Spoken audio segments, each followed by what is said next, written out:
handoff is Peterson gets through the line of scrimmage, the 5 into the end zone, touchdown. It's time for live coverage of high school sports on your local TV station, the NCWLIFE Channel. Coverage is brought to you by our platinum supporter, Alpine Air Heating and Cooling. Coverage is also brought to you by Abby's Pizza, Apple Valley Honda, Biosports Physical Therapy, Caldwell Banker Cascade Real Estate, Global Car Care, Harvest Valley Pest Control, Alpine Air Heating and Cooling, the Highlander Golf Course and Grill, the Kennedy Real Estate Group, Les Schwab, Sangster Motors, Save Mart, Together for Youth, and Valley Tractor. Now let's go to the stadium for high school sports on your local TV station, the NCWLIFE Channel. Down Eastmont.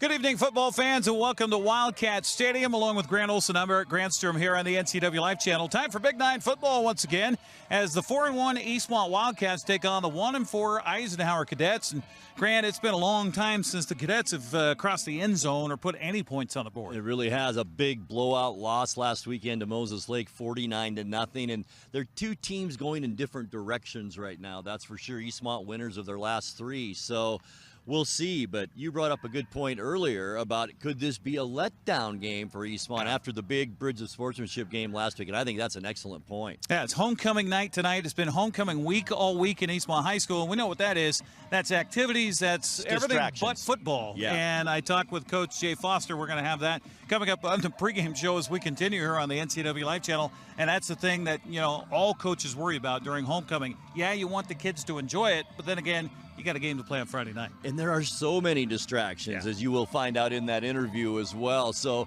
but one good point that I think Coach Foster made with you during that, which we'll show in a second, is it's a lot more fun going to the dance when you win than when you lose. So I'm sure that's what he was telling these players all week long. Keep your head in the game this week. Grant and I stand here for you right now live at Eastmont in East Wenatchee, Washington. We just were witness to an absolutely gorgeous sunset, and I feel kind of guilty. I mean, we're enjoying this shirt-sleeve weather here on the 11th of October, and those poor folks in Florida are going through hell right now. You know, that's so true, and all our best wishes to them, that's for sure. And this weekend is even going to be nicer than this. So our nice October weather is going to continue. This is perfect for football tonight. Yeah, meanwhile, the season is winding down, believe it or not, only 4 weeks after tonight. Hard to believe. Eastmont trying to take care of business against the Eisenhower Cadets, and when it comes to the Cadets, there's one guy that stirs the drink. We're going to talk more about Moses Spurrier coming up as we continue on.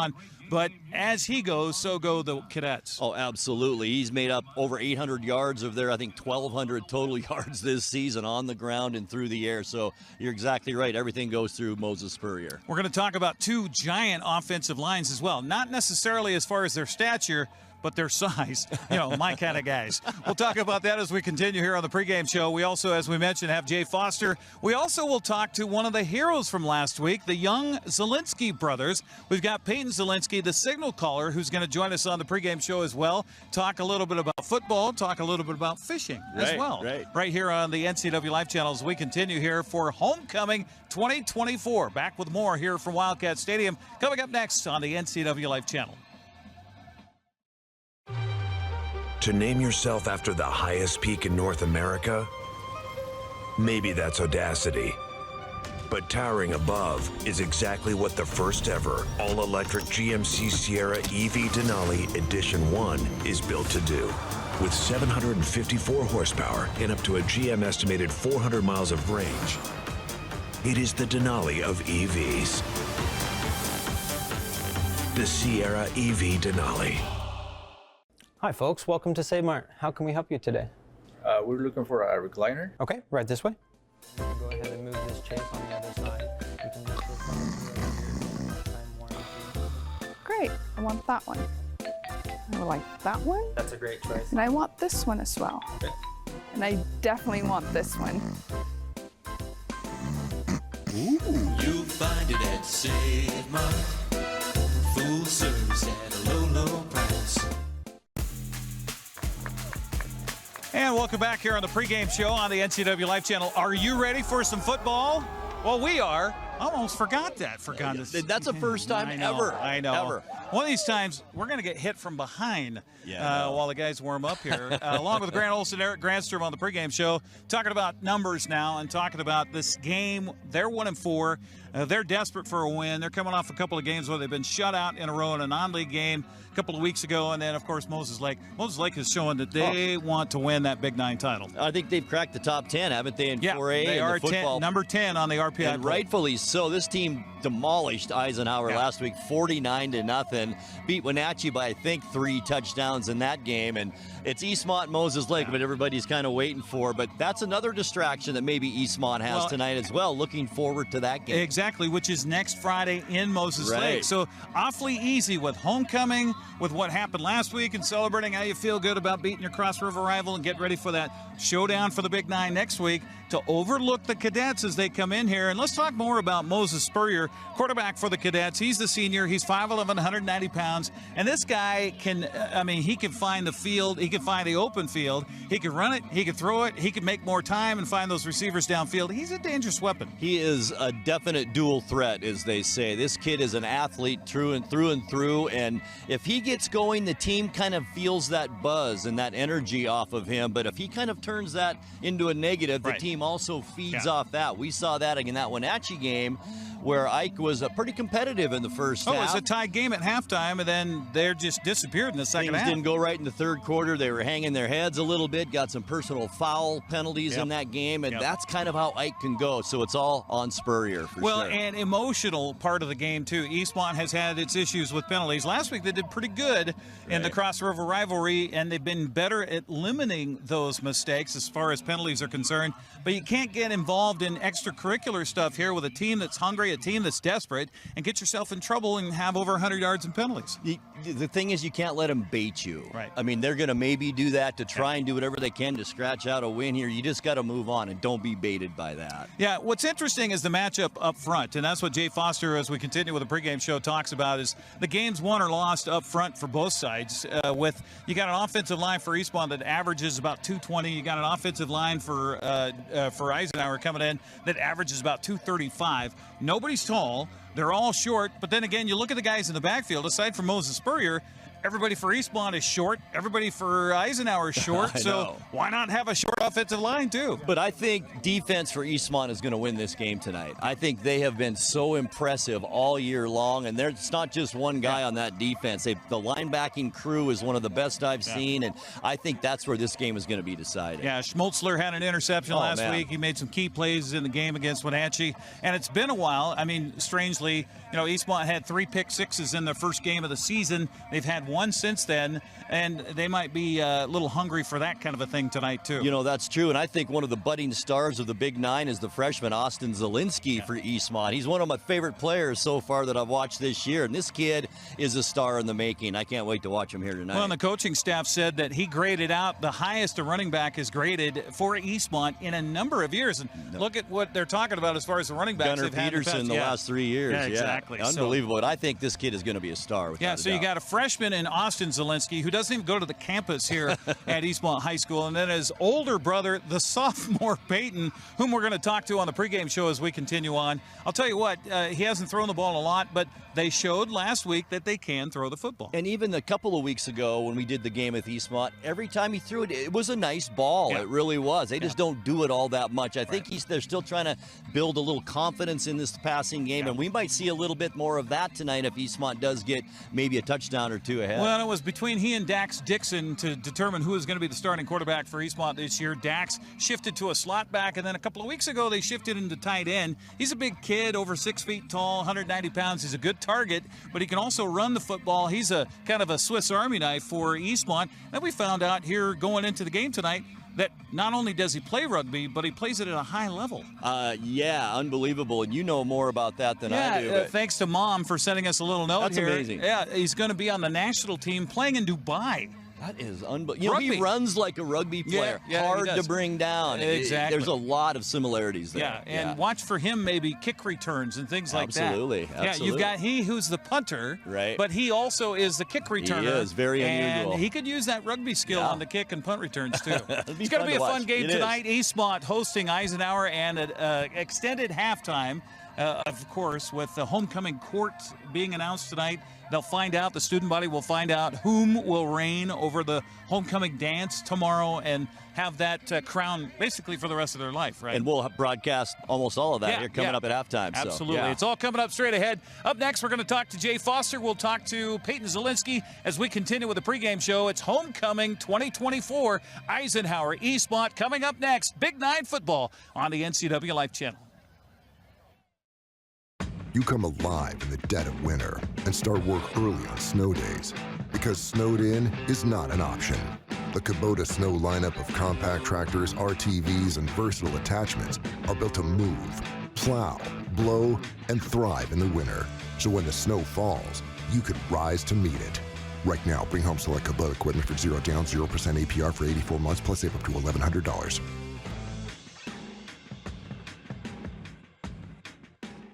Well, looks like our surgery patient is feeling better today. Yep, I didn't need any oxy today. I thought I'd do a little surgery on the drain. Huh. Do you need your pain pills anymore? No. Well, we should get them out of the house. There are places to drop them off. Yeah, okay. Actually, I can do that right now. And I will look at the drain. Prevent opioid misuse. Find safe medication return options near you at med-project.org. At Abby's, it's kind of simple. We're not rocket scientists. We just make great pizza. When you're ready for traditional values, time with your family, and a great meal, you're invited to Abby's. Order at abbys.com. Our family is here for your family. It's fall. Want a great value that doesn't involve pumpkin spice? Try Abby's Barbecue Chicken Pizza. Save and enjoy a pizza with loads of quality toppings to the edge. Your taste buds and your wallet will thank you. Enjoy Abby's October special at a very special price. NCWLIFE Channel is your local TV station. We believe in being the spotlight and mirror to the communities we serve in North Central Washington. Programming on NCWLIFE would not be possible without our sponsors. Special thanks to our platinum sponsor, Alpine Air. Turn to the experts at Carrier and Alpine Air. Pregame show continues here on the NCWLIFE Channel as we get ready for Eastmont and Eisenhower homecoming week. Coach Foster, talk about that and those possible distractions and guys thinking about dances and stuff like that. Exactly. You know, we had that conversation at practice this week. About let's not worry about the dance until we take care of the game. Yeah.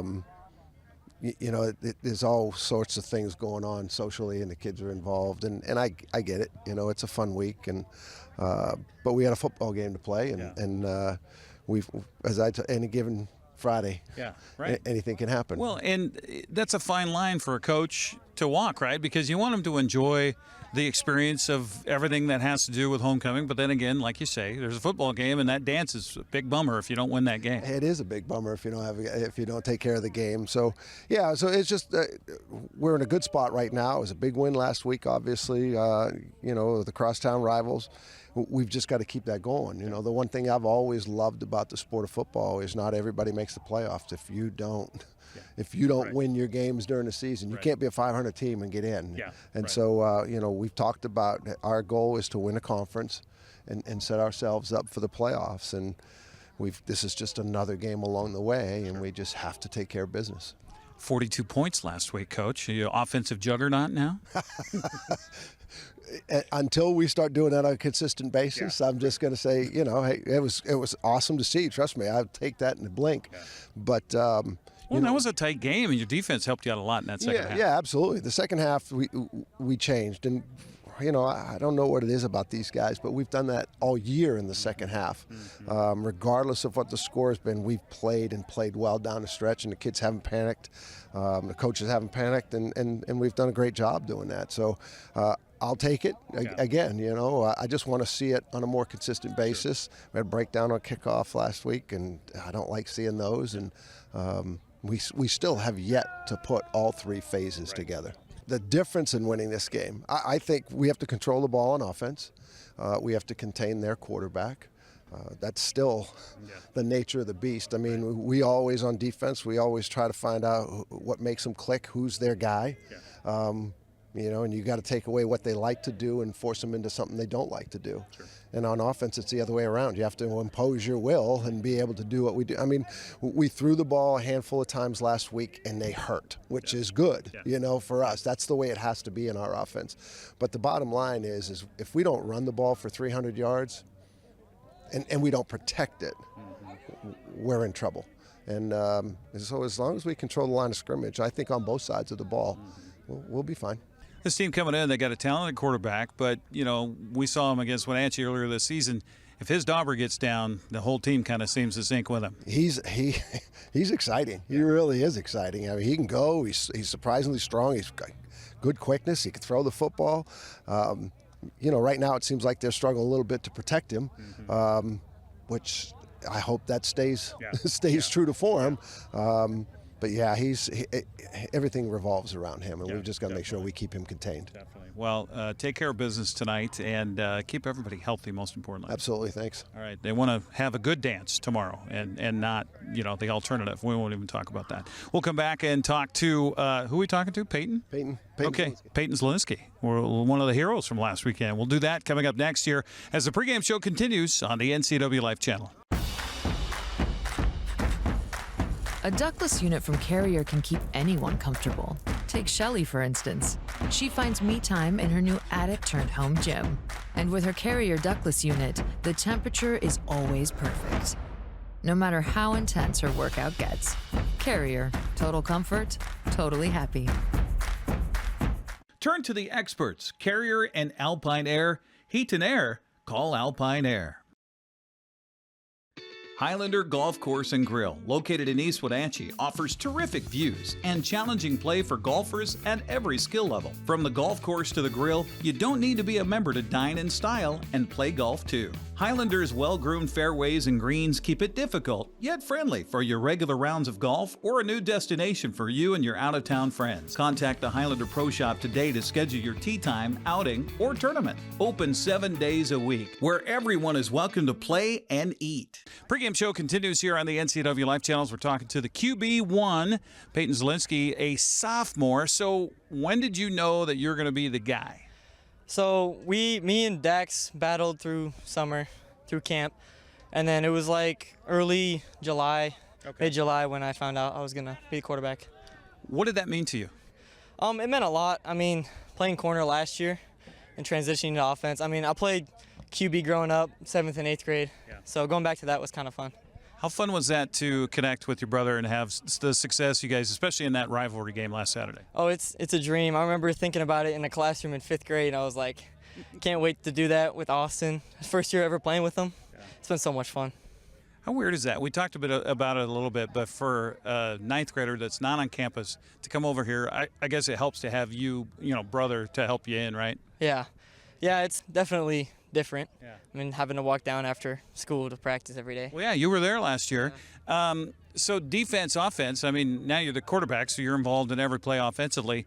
Do you like that? Do you like that role, or do you miss kind of, having a pick off and defending a pass? Yeah, I like it. It's a lot of fun to get to touch the ball every play instead of one a year last year. So it's nice. I do definitely miss corner. It was fun, but I do love quarterback. So.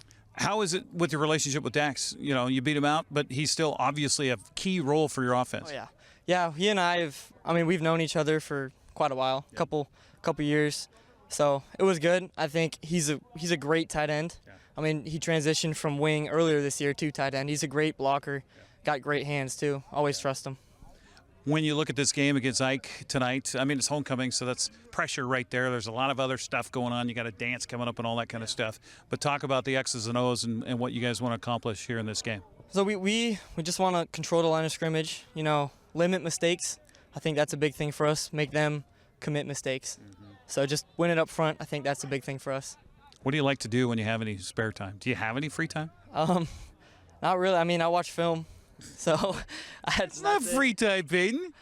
I like to fish a lot. That's one thing. Fish. Okay. I try to golf. I'm not too great at it, but right. I try to golf. So fishing, like what kind?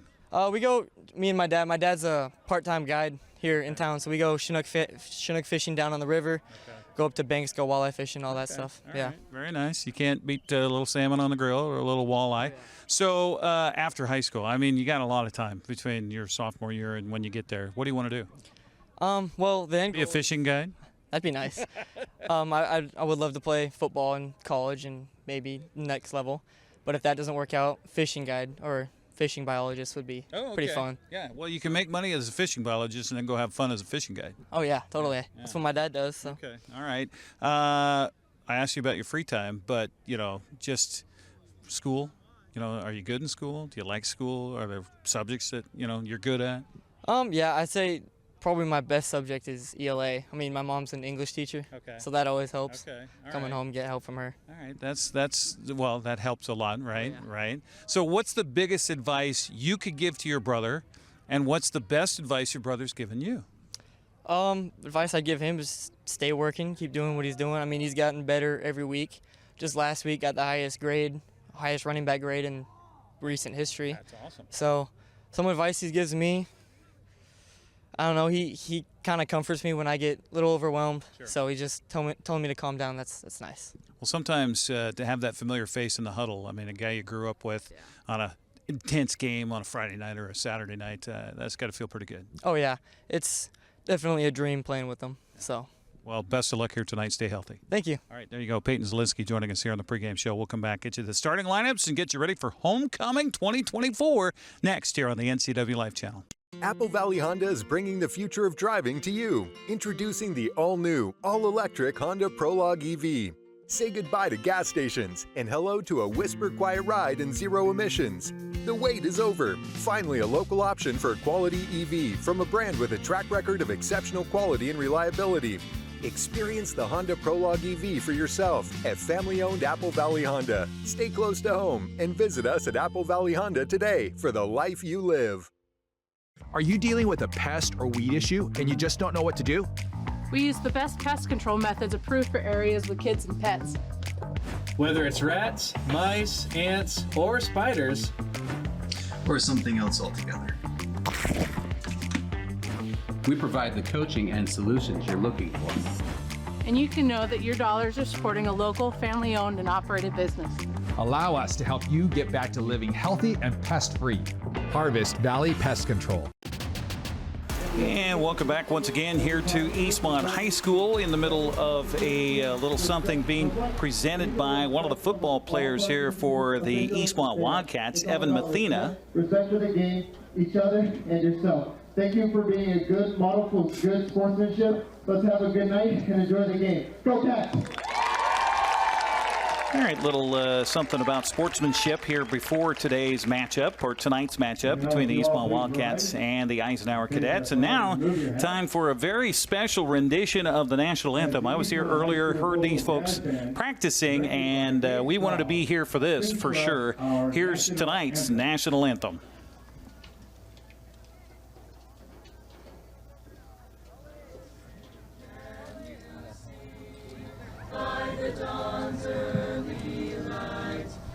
So proudly we hailed at the twilight's last gleaming, whose broad stripes and bright stars through the perilous fight for the ramparts we watched were so gallantly streaming, and the rockets burned low, the bombs bursting in air.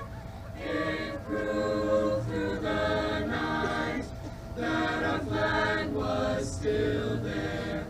Oh, say does that star-spangled banner yet wave o'er the land of the free and the home of the brave?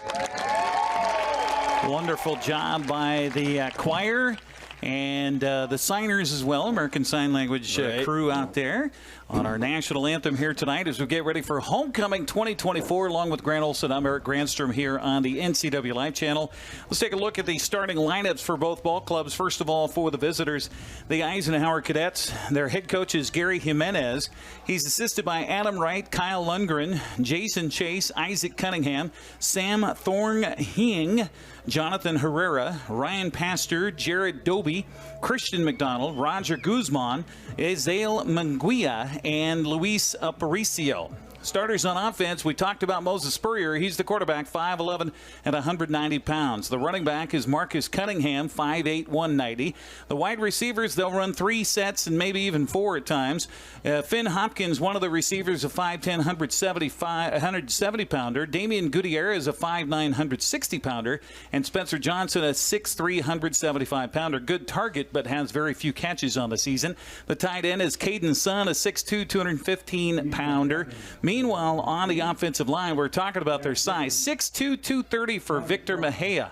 Armando Nava, 5'9", 240. Bryson Chase, 6 feet, 290. Zabian Gomez, 5'10", 215. And Jacob Rivera, 6 foot and 250. That's a lot of beef up front. I like the 5'9", 240. He's probably the toughest guy in that line. Absolutely. Meanwhile, defensively for the Eastmont Wildcats, and you think this is the key to the game, is Eastmont's defense. I really do. They have been just solid all year long. Of course, the head coach is Jay Foster. He's assisted by Ryan Tuller, Omar Figueroa, John Bush, Josh Simonson, J.P. Dupuis, Ismael Murillo, Ty Gardner, Gabe Collins, Al Leonard, and Oscar Calvillo. On the defensive side, it is at the one defensive end. He wears number 6, Adrian Rodriguez. He's a 5'11", 185-pound sophomore. The nose guard, Ricardo Kalunga. Don't call him Ricky. He wants to be known as Ricardo, 5'8", 235. He's a senior and a returner from a first-team All-Big Nine. Right. You're going to watch the toss for me? I did. Yep. Okay. All right. Meanwhile, Tyson Gonzalez is the defensive tackle. He's a junior, 6'3", 222. Donovan Torres is the other defensive end. He's a 6 foot, 200-pound sophomore. Jacoby Mercado is a junior, 5'10", 180 pounds. He's an outside linebacker along with Logan Schmutzler. Watch for him, 6'1", 205. He's a junior. Connor Schwab, 5'11", 215 pounds, a junior. Braden Jones, a 5'10", 160-pound senior. He's the quarterback. The safety, Evan Mathena, 6'1", 155-pound senior. Another senior, Aaron Escalera, 5'7", 160. He's got a nose for the football. The other quarterback is Enrique Jacobo, 5'10", and 145. Eastmont won the toss, is elected to receive, so he looked right at Eastmont after he flipped the coin. I'm surprised they wanted the ball first, but sometimes I guess that, remember in the old days, that was the choice. You took the ball. Yeah, right. Yeah, right. I want to take, well, you know, repeating the infamous words of Matt Hasselbeck, we're going to take the ball and we're going to score. Right, right. So it will be Eastmont getting the football and teeing it up here for the Eisenhower Cadets. As soon as I can find my roster here, is number 3. That is Antonio Castillo. He'll put it at the 40-yard line, and he'll have it on the near hash mark. Meanwhile, back to receive. Looks like, trying to see who that is. The numbers are a little bit hard to decipher from this angle. Is that 17 back there or 27? I think that's Austin. It is Austin Zelinski. Zelinski back there, the lone man to receive the kickoff here. Bodie Yale is also on the other side, but it will come down to the front man. And that is, I think, Cortez here. Julian across the 30, and that's where he's tackled down. So that's where Eastmont will have its first possession of the football game. We didn't talk about the offense. Of course, it is Peyton Zelinski at quarterback. Austin is one of the running backs. Julian Cortez, the other running back. Rafa Perez is the fullback. Luke Schruby is a wide receiver. Dax Dixon, he's dangerous at the tight end. He'll run the football as well. Up front, the offensive line, J.D. Serta, that is, Abe Garcia, Austin Padron, Landon Hutzel, and Alexis Sotelo.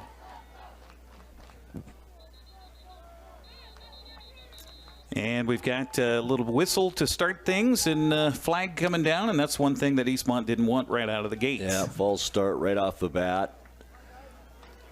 Penalties have been a thing, though we've talked about this before, Eric. It's not just this year. Even when they were super good teams, like they are this year, penalties were an issue then, too. They would get 9 or 10 a game. And absolutely. So there will be back 5 on the penalty. So first from 30 makes it first from the 25 after the penalty, and first and 15. And Cortez goes in motion. Zelinski rolls to his right. Looks like he wants to throw, and he will deep downfield. His receiver open, but just off the extended fingertips of Brother Austin. Well, they tried to do that 2 weeks in a row. They did it last week against Wenatchee on their second play from scrimmage. Tonight they try to go deep again. He was there, just overthrew him. I love the play call to start this game because everybody in this arena, in this stadium, knows Eastmont wants to run the football, and that's been their bread and butter. So I think that's a great call to start this game, just off the fingertips. So it'll be second down at 15 for the Wildcats here. They have it at the left hash mark in their own end. Scoreless so far here at Wildcat Stadium. Appreciate you joining us on our stream tonight as well as on television on the NCWLIFE Channel. A little end around here and a delay, and cutting his way upfield up the near sideline across the 30. He'll get that penalty yardage back and then some. It is Cortez. Julian had a great game last week. Only carried the ball like 4 or 5 times. Had nearly 100 yards in those carries. They're so explosive. All these running backs can break it, and that's what makes this running game so dangerous. They can pound out the short yards, but they can also break one. So Julian Cortez, who had 181 yards coming in, got about 7 there. It'll be third down and 8. And now do we have penalty flags? We do. Looks like the defense this time may have jumped in the neutral zone. Or is it on the offense? They're going to say it's on the offense very quickly. So that makes third and 8, now a third and 13. Ouch. Just keep putting yourself in that deficit situation. You don't want to do that here against Eisenhower. Eastmont may be a little flat to start this game, but we'll wait and see. Yeah, I think the defender that I saw jump in the neutral zone jumped because the offense was moving. Right. We'll talk about the Eisenhower defense up front. On the defensive line, Victor Mejia, Harley Lua, and Daniel Machuca. Call his name a bunch back about 4 weeks ago or 3 weeks ago.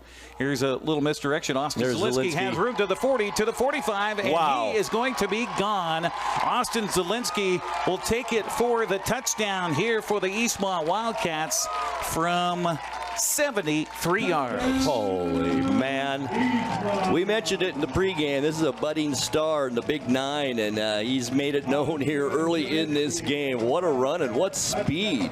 Austin Zelinski came in with just a couple of touchdowns on the season, and those were last week against Wenatchee. Now he rips off a long one here for the touchdown from 73 yards out, and now the extra point to make it a 7-0 ball game. What false starts? Yeah.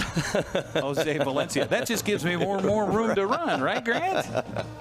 Jose Valencia will come in for the extra point for Eastmont. So a couple of negative plays on penalties and then one big gulp there, and the extra point is good. We'll take a 60-second break, come back with 2:42 gone off the clock, or make that 10:35 left here in the first quarter.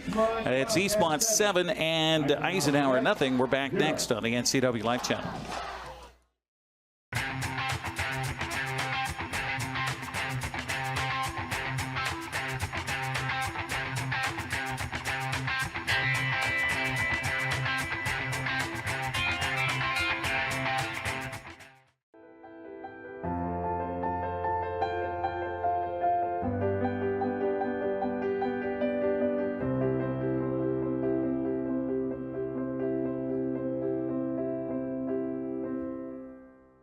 Global Car Care has the best customer service in the Valley. From the moment you walk in the door, their goal is to help you stay on the road, so you can keep doing what's important to you.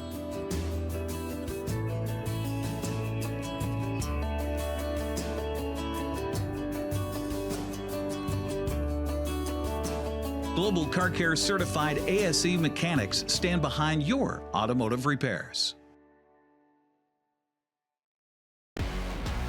Jose Valencia will have it teed up for the Wildcats at their own 40-yard line after what turned out to be a 3-play drive. And a 73-yard touchdown run by Austin Zelinski. A squib kick will come down to the return man at the 15, 20, 25 on the return. And out to near the 30-yard line. Pretty good return there for the Eisenhower Cadets. And on the return, looked like it was number 25, Noah Alvarez. On the tackle for the Wildcats, They had some room there up the middle for a second, but Eastmont closed it up nicely on special teams. It's one thing that you notice about Eastmont that is to their advantage is they have team speed all the way around. Yes, they do. Wait till you watch these linebackers. If you haven't seen Eastmont play, they're pretty darn good. So it'll be first down for Moses Spurrier and company. He'll come in from the sideline with the play, and then you'll see them just go right to the line a lot, and they'll look over towards the coach for any changes he wants to make as they look at the defense. As Eastmont has a 4-man defensive front here on first down and 10, Eisenhower's first play of the game. They'll turn and hand it off, and is that Cunningham? It's across the 30 out to the 31, and that's about it. Let's see as they unstack it here who was carrying the ball that time for the Cadets. No, it wasn't Cunningham. It was, yes, it was Cunningham, number 4. And a short gain on the play, just a yard for Cunningham. They'll run about 4 players, Eric, but I think it's Sartain and Cunningham that'll get the majority of the carries. Or Spurrier. Right, or Spurrier, right, leading rusher. Yeah.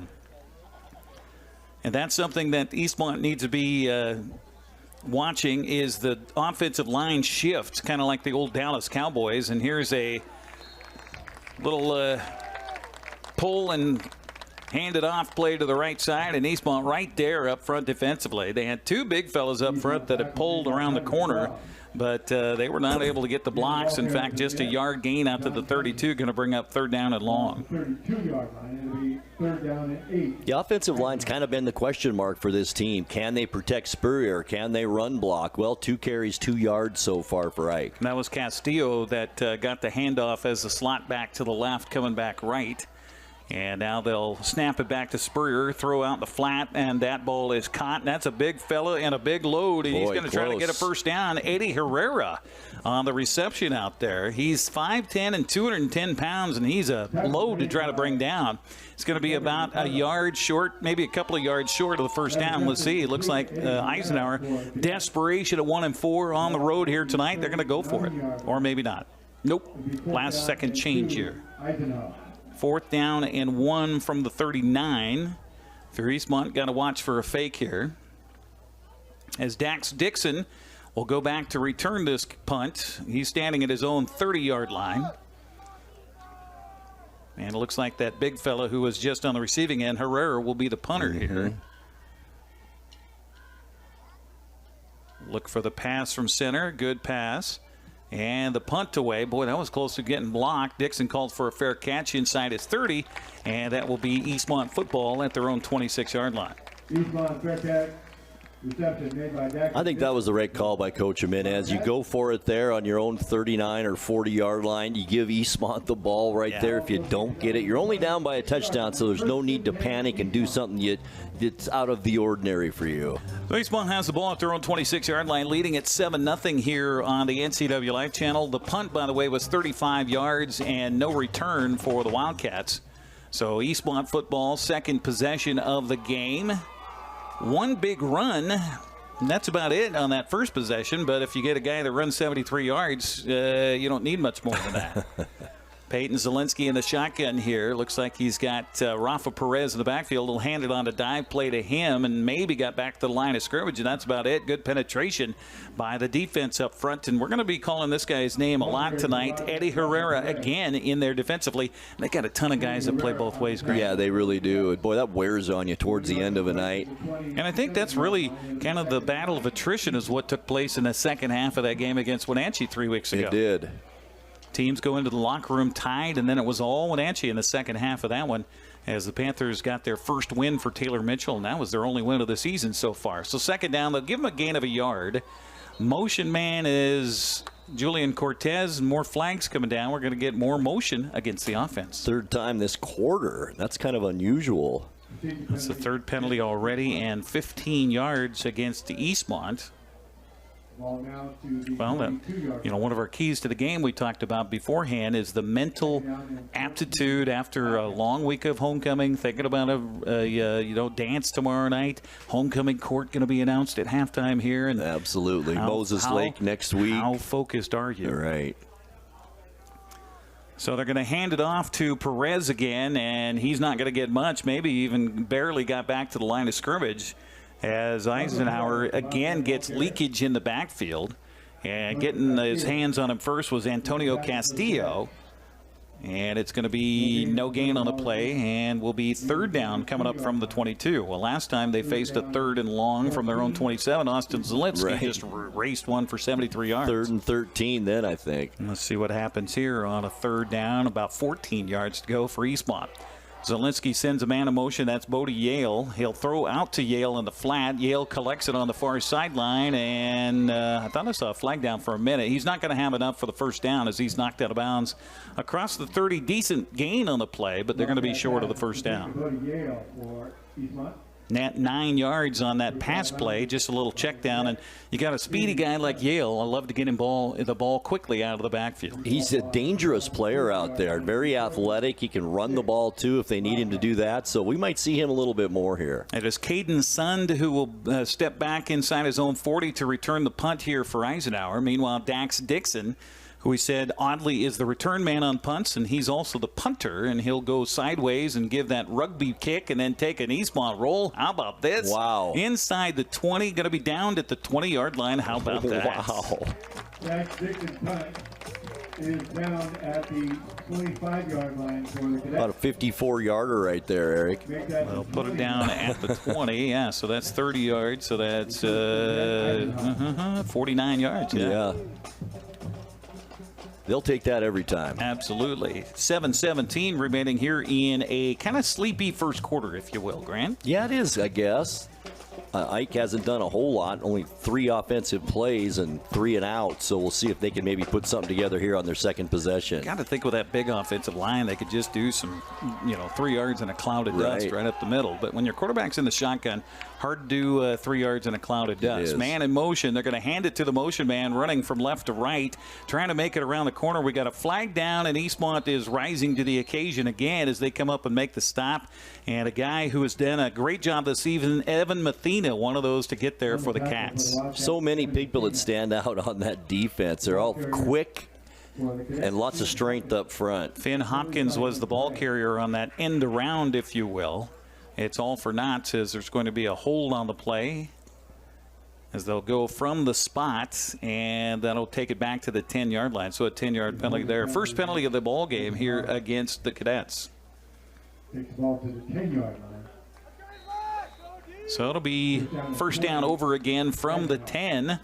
And if you're the Cadets and you've been struggling offensively, not what you need is to face a long situation behind the sticks on first down. Spurrier maybe changing the play here as he goes up to the line of scrimmage. Gets back in the shotgun. High snap, and the ball went over his head, and he's going to have to take it for a safety. And I thought at first he was faking the fact that it was a high snap, but no, in fact, it did go over his head.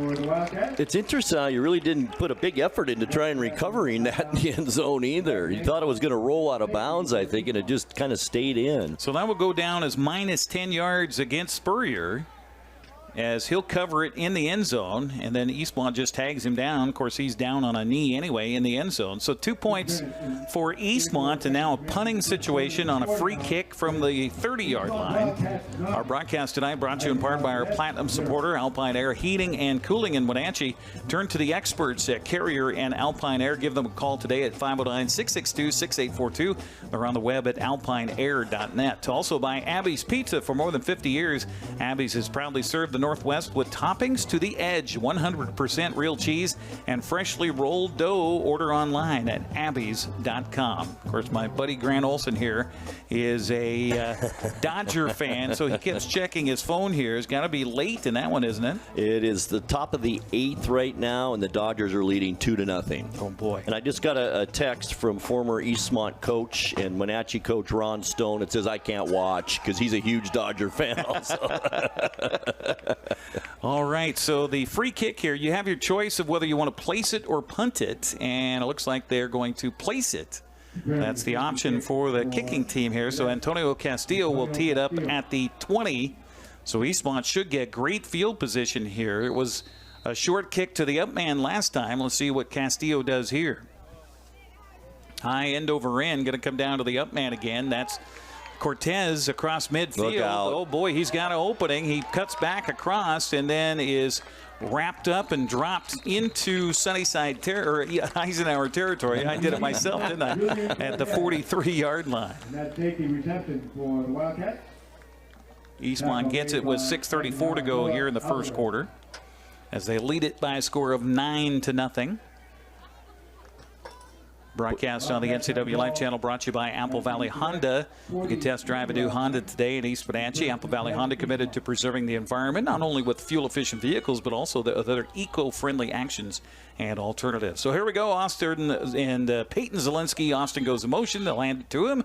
Running around the left side. He's got the 40. He's got the 30. He's got the 20. He cuts back at the 10. And how about it? Oh, my gosh. 2 carries, 2 touchdowns, 4 of the season. Austin Zelinski, the freshman, making it happen. 43 yards on that. Now 2 carries, 106 yards, and 2 touchdowns in the first quarter for Austin Zelinski.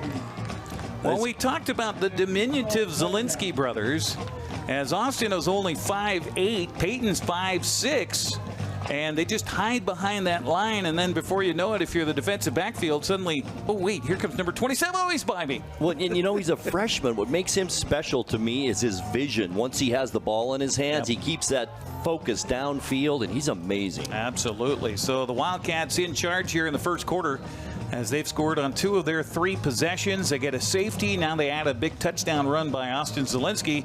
Extra point on the way, and it's good. We'll take a 60-second break and come back with 6:20 to go here in the first quarter. The Eastmont Wildcats lead this one by a score of 16-0 over Ike. We're back after this. When you buy tires at Les Schwab, you're getting more than just tires. You're getting America's best tire warranty, 60-day satisfaction guarantee, no hassle road hazard protection, and free maintenance for the life of your tires. So if something happens to your tire on the road, we'll fix it, or we'll replace it, no questions asked. Other places make you pay extra for that kind of protection, but at Les Schwab, it's included with every set of tires, because more warranty means less worry, and nobody stands by their tires like Les Schwab. Get more from less. Hey, welcome back to Save Mart. What can we help you find today? We're looking for a mattress. Oh, right this way. We got a large selection. We have this pillow top here. Oh, comfortable. We have more to choose from down here. Oh. I think I have the perfect one over here for you. I guess we'll take this one. You'll find it at Save Mart. Full service at a low, low price. Teed up at the 40-yard line as Eastmont will kick it back to Eisenhower, and a end-over-end kick across the ground hits the up man. Look out. And now Eastmont quickly down to cover, and 0 yards on the return. Trying to find the handle on that football was Finn Hopkins back there. He finally does, but then the red jerseys come swarming. So it'll be a 1st down and 10 here for the Cadets at their own 25-yard line, as they'll have it with 6:15 to go. Man, if you're the coaching staff, you're Gary Jimenez for the Cadets. What do you say, Grant? Well, I still think you reiterate it's only 16-0. I mean, you still can kind of stick to your game plan at this point and just play it out, see what happens, and they need some blocking badly on that offensive line. They got 2 receivers wide to the far side left, 1 to the near side right, as Moses Spurrier claps his hand. He'll hand it off, and here's a good gain across the 30-35, and good enough for a 1st down on that carry there for the Cadets as they keep looking for somebody. Grayson Sartain with a little burst of energy there. Best offensive play they've had yet, other than the 8-yard pass from Spurrier. So that's been their best play so far in this first quarter. Out to the 37, so a gain of 12 yards on that play, and just a simple little delayed handoff, and the offensive line found him a hole. Eastmont jumps defensively, and we're going to get a flag here, is jumping into the neutral zone on that little offensive line shift. And I'm sure they've talked about that in practice all week long. Tyson Gonzalez a little bit too eager. Yet another penalty against Eastmont. That's 4 for 20 yards here in this first quarter of play. So that makes it a little easier here for the Cadets. They'll have 1st and 5 from the 42-yard line. It's just this team, is as well as they play, they just punch themselves in the face almost. You know? Exactly. So they'll wind the clock as Spurrier and company will come to the line of scrimmage on a 1st down and 5. Let's see if he goes to the air here. No, bad snap again. Couldn't handle it. His running back, Surtain, gets a hold of it. He's got good yardage, and he's going to get close to a 1st down on a busted play on a bad snap. And Grant, let me check that. I don't know if it was a bad snap as much as it was Spurrier wasn't ready for it. I think that was the case. I think Spurrier just wasn't ready for it. So the gain out to the 46. So Surtain quickly jumps on the ball and makes a positive out of a potential negative. Gain of 4 yards for Surtain. Brings up 2nd down and short, 2nd down and short here for the Cadets. Ball right hash mark just near midfield. Spurrier again mishandles the snap, and now is trying to find a way for a 1st down. No flags down. And let's see where Kirk Lyons, the line judge, will put the foot down. And I think they're going to say that's enough for a 1st down. It is. Boy, and the snaps are hitting him, face high. Is he taking his eyes off the ball? He has to be. He has to be looking at the defense about the time the ball's coming to him. So 1st down from the 47 here for Eisenhower as they avoid disaster a couple of plays in a row. Of course, remember, it was a high snap to Spurrier in the end zone that caused a safety here, their last possession of the football game. High snap again. Handoff to Surtain as he's gathered up as he galloped through the hole, and a good job by the Eastmont defense of keeping him to barely a gain on the play. Mathena and others on the stop. Moltzler has been amazing this season, one of the first players there. They're going to be kind and give him out to the 49-yard line. So a 2nd down coming up from near midfield here for Eisenhower. And if you're the officiating crew, there's 42 seconds left in the quarter. You're hoping, or is it 4 minutes? 4 minutes. Sorry, 4:18 left here in the first quarter of play. Always loved it if we switched ends of the field right near the 50-yard line. Right. Didn't have to walk very far. So 2nd down coming up, about 8 yards to go. Spurrier jumps, didn't need to. Hands off to Surtain around the left corner. He'll go, and then he's tackled hard there. And kind of awkwardly, looked like his head bobbed back as he'll get it down to the Eastmont 46-yard line. Tackle made by Adrian Rodriguez. So a gain of 4 yards on that one, or 5. From the Cadet 49 to the Eastmont 46. 3rd, about 3 yards to go here for Eisenhower. Decent drive this time around. It is a decent drive. They're finding something in Surtain here. Surtain stays in there as the running back to Spurrier's right, and he'll block. Spurrier will keep it, and he'll have it up for the 1st down, looks like to me, out to about the 42 of Eastmont. Quarterback draw for the Cadets. Boy, it's a good thing he didn't hand it to Surtain that time, because he was caught in the backfield. He really was. Didn't see who that was for Eastmont. I believe it was Ricardo Kalunga, who shot through and wrapped his big paws around him, but that guy didn't have the football. So it'll be a 1st and 10. Best drive of the game for the Cadets here from the Eastmont 43-yard line. They'll shift bodies to the right side, the wide side of the field here for Spurrier. He'll get the snap, turn, handoff. It's Surtain again. Look out, he's got a big gain inside the 30 to the 25-20. He may go all the way, and he will reach for the end zone, and he is... what is he? They're not saying. Just short. Do we have a flag down? I don't see a flag. The officials are talking it over here. And there is a flag. There is a flag field. back at the 25-yard line, so this one could be coming back. Boy, Surtain, they found an offensive weapon now all of a sudden. Certainly did. Apparently a wide receiver was blocking downfield on the play and got a little jersey, got a little hold on. And so they'll mark it back from the spot at the 25. So frustrating for Coach Gary Jimenez on the sideline. He just threw his hat on the ground, picked it back up, and it's a nice drive they have going here. So the net will be a gain of 7 yards. It'll be 1st down over again. And they'll put the ball back at the 35-yard line. So Surtain, I guess you give him credit for the 7 yards. I guess so. On the carry, but it's first down over again, so the play doesn't really count. So it really doesn't. But it did count because that's still yardage you're gaining. Are you telling me to give it to him or not, give Eric? It to him. Okay, give it to I'll him. give it to him. He should have had a touchdown. That was a nice run.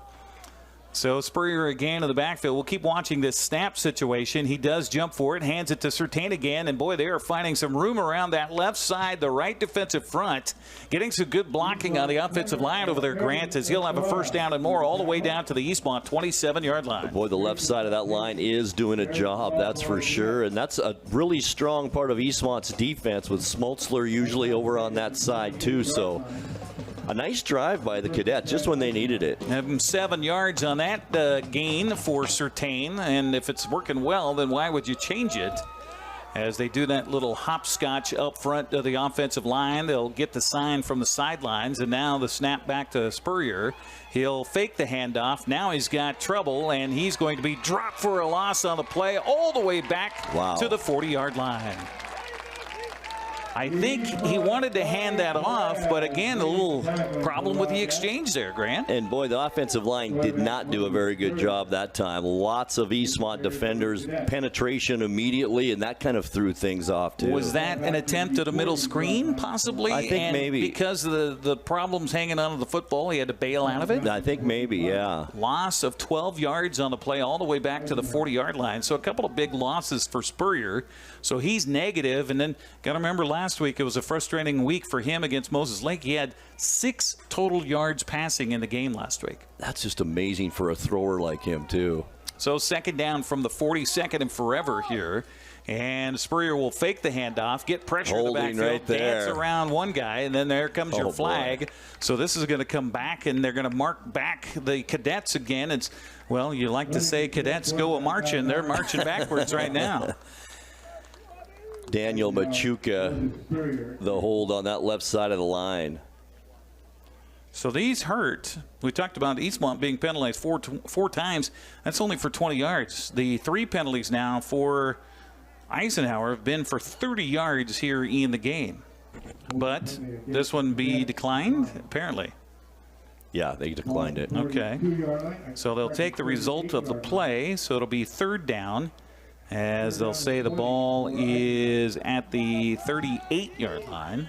So a gain of just 2 yards. Good choice by Jay Foster and company, I think, to I do too. Still a 3rd and 20. Yeah, 3rd and forever here for the Cadets. So Spurrier, you'd think he'd have to throw this one. He gets his pass from center. And here comes the pressure, throws a little middle screen, and catching the ball is the receiver out of the backfield inside the 30. Taking the ball in on the catch was Cunningham, and it's going to be a 4th down coming up from the 30, about 4th and 12 coming up for the Cadets. Ball located at the 30-yard line. Gain of about 8 yards on that little pass play.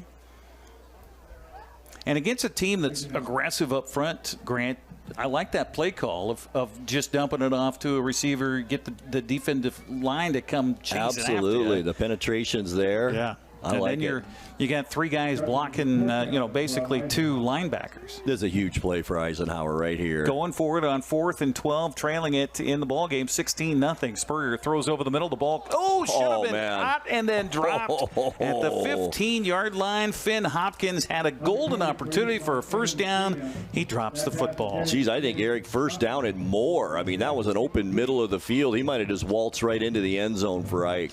Big break for Eastmont. So Eisenhower will turn this one over on down, so Eastmont will have it at their own about 30, where are they putting it down here? 30-yard line. Eastmont gets it back with, okay, now it's 35 seconds left in the quarter. Well, it only takes about 9 seconds for Austin Zelinski to race 70 yards, so we'll see what happens here. Brother Peyton in the shotgun here for the Wildcats, and they will hand it to, this is Julian Cortez. He'll actually be tackled for a loss on the play. Beautiful play defensively for Eisenhower as Finn Hopkins makes up for the drop by dropping the running back right there. A little anger involved in that tackle, I think. Beautiful play defensively. Loss of a couple of yards on Julian Cortez's attempt. And that will be the end, I believe, of our first quarter as Eastmont will retreat to its sidelines, and we'll head to the second quarter of play and a 60-second timeout. Through one here at Eastmont tonight, it is the Wildcats 16, the Cadets nothing. You're watching Big 9 football on the NCWLIFE Channel. At Coldwell Banker, their people, their company are cut from a different cloth. They see, hear, sense, and feel things that other people don't. They have a unique appreciation for the thing called home. Because of this dedication, Coldwell Banker has thrived for over a century. This is why they are ranked #1 on Agent Trust. Coldwell Banker. They do real estate with higher standards and have been guiding people home since 1906. You come alive in the dead of winter and start work early on snow days, because snowed in is not an option. The Kubota Snow lineup of compact tractors, RTVs, and versatile attachments are built to move, plow, blow, and thrive in the winter. So when the snow falls, you could rise to meet it. Right now, bring home select Kubota equipment for 0 down, 0% APR for 84 months, plus save up to $1,100.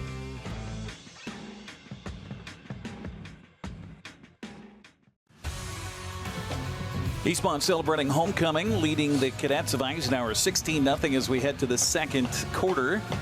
It will be a 2nd and 12 yards to go here for the Wildcats. A little motion by the fullback and a handoff. Here's Zelinski again. And Zelinski cuts it back across the 30 and out to the 38-yard line. Grant, it was only 10 yards. What is, there's something wrong with Austin. Right. He had a 73, a 43, and a 10 now. That looks bad. 126 yards on 3 carries.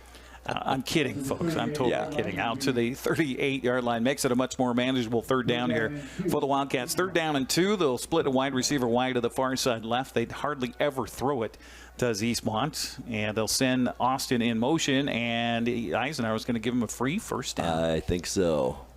Eddie Herrera stepped offside just a little bit early, and that's an easy 1st down. Well, and that's something you got to give credit to Peyton Zelinski. Right. I mean, that's all about the snap count there, and he apparently barked loud enough that it caused the defender to jump across the way, and a penalty.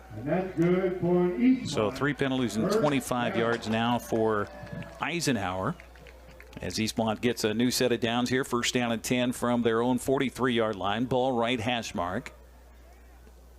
Motion man is Austin Zelinski from right to left, and Peyton's going to keep it here. Right up the gut he goes as he stood up at midfield, and that's all he's going to get. Eisenhower trying to wrestle him to the ground, but the youngster just won't go down.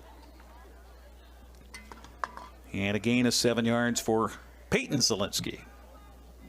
145 pounds. He looked like he was about 185 there on that run. Definitely so. Our broadcast brought to you in part by BioSports Physical Therapy, Aquatherapy, Sports Biomechanics, that is, Orthopedic Physical Therapy, Orthotics, all you need to keep moving. Find them online at biosports.net, open Monday through Friday, 7 a.m. to 7 p.m. Appreciate all of our sponsorship here on the NCWLIFE Channel. Looks like Cortez is in as a slot back right here, and he'll go in motion. And then belly out, and they're going to call another motion penalty against the offense. So there's something about that motion man, Grant. Is it 2 men in motion at the same time? Well, that must be what's going on. I'm not seeing it, but all it takes is a little flinch once you send that man in motion. So 2nd down from the 45 now of Eastmont. 5 penalties and 25 yards here for the Wildcats as they lead it 16-0. We're in the second quarter here on the NCWLIFE Channel. Along with Grant Olson, I'm Eric Granstrom on the NCWLIFE Channel. Zelinski is handing it off to Bodiale. This is his first carry of the ball game. He's going to be close to a 1st down, maybe about a yard shy. They'll put him down at the 48 of the Cadets. On the cadet tackle, Ben Hopkins. So 3rd down coming up. Midfield into Eisenhower territory. Gain of 7 yards on that one.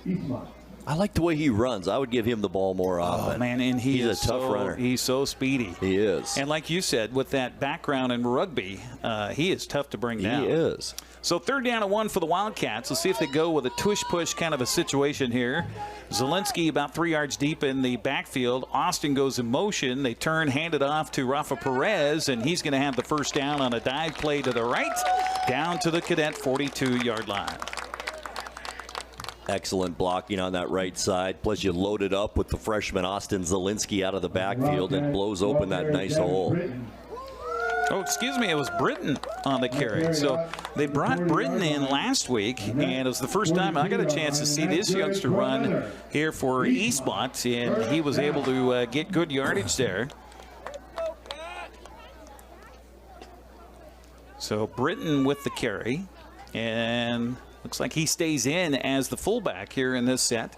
On a 1st down and 10 from the Cadet 42-yard line. Zelinski taking his time, sends Austin in motion, and here we go again with the motion against the offense. This also could be in that pregame huddle the officials have with the coaches, where the Eisenhower coaching staff said, hey, watch this. You know, that it looks because I haven't seen this many procedure and motion penalties called on Eastmont, I don't think, in a game. So they'll mark it out to the 47-yard line after the 5-yard penalty. And it's every time they send a man in motion. So it is. Somebody's not getting set somewhere.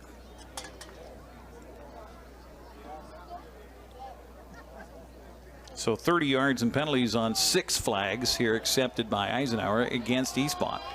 Motion man, and then Zelinski's going to keep it himself on a dive play and not going to get much. Good job by Eisenhower. As Antonio Castillo, one of the first white jerseys to get there, they'll put him down at the 44-yard line, so a gain of 3 yards. Quarterback draw again for the Wildcats, Peyton Zelinski.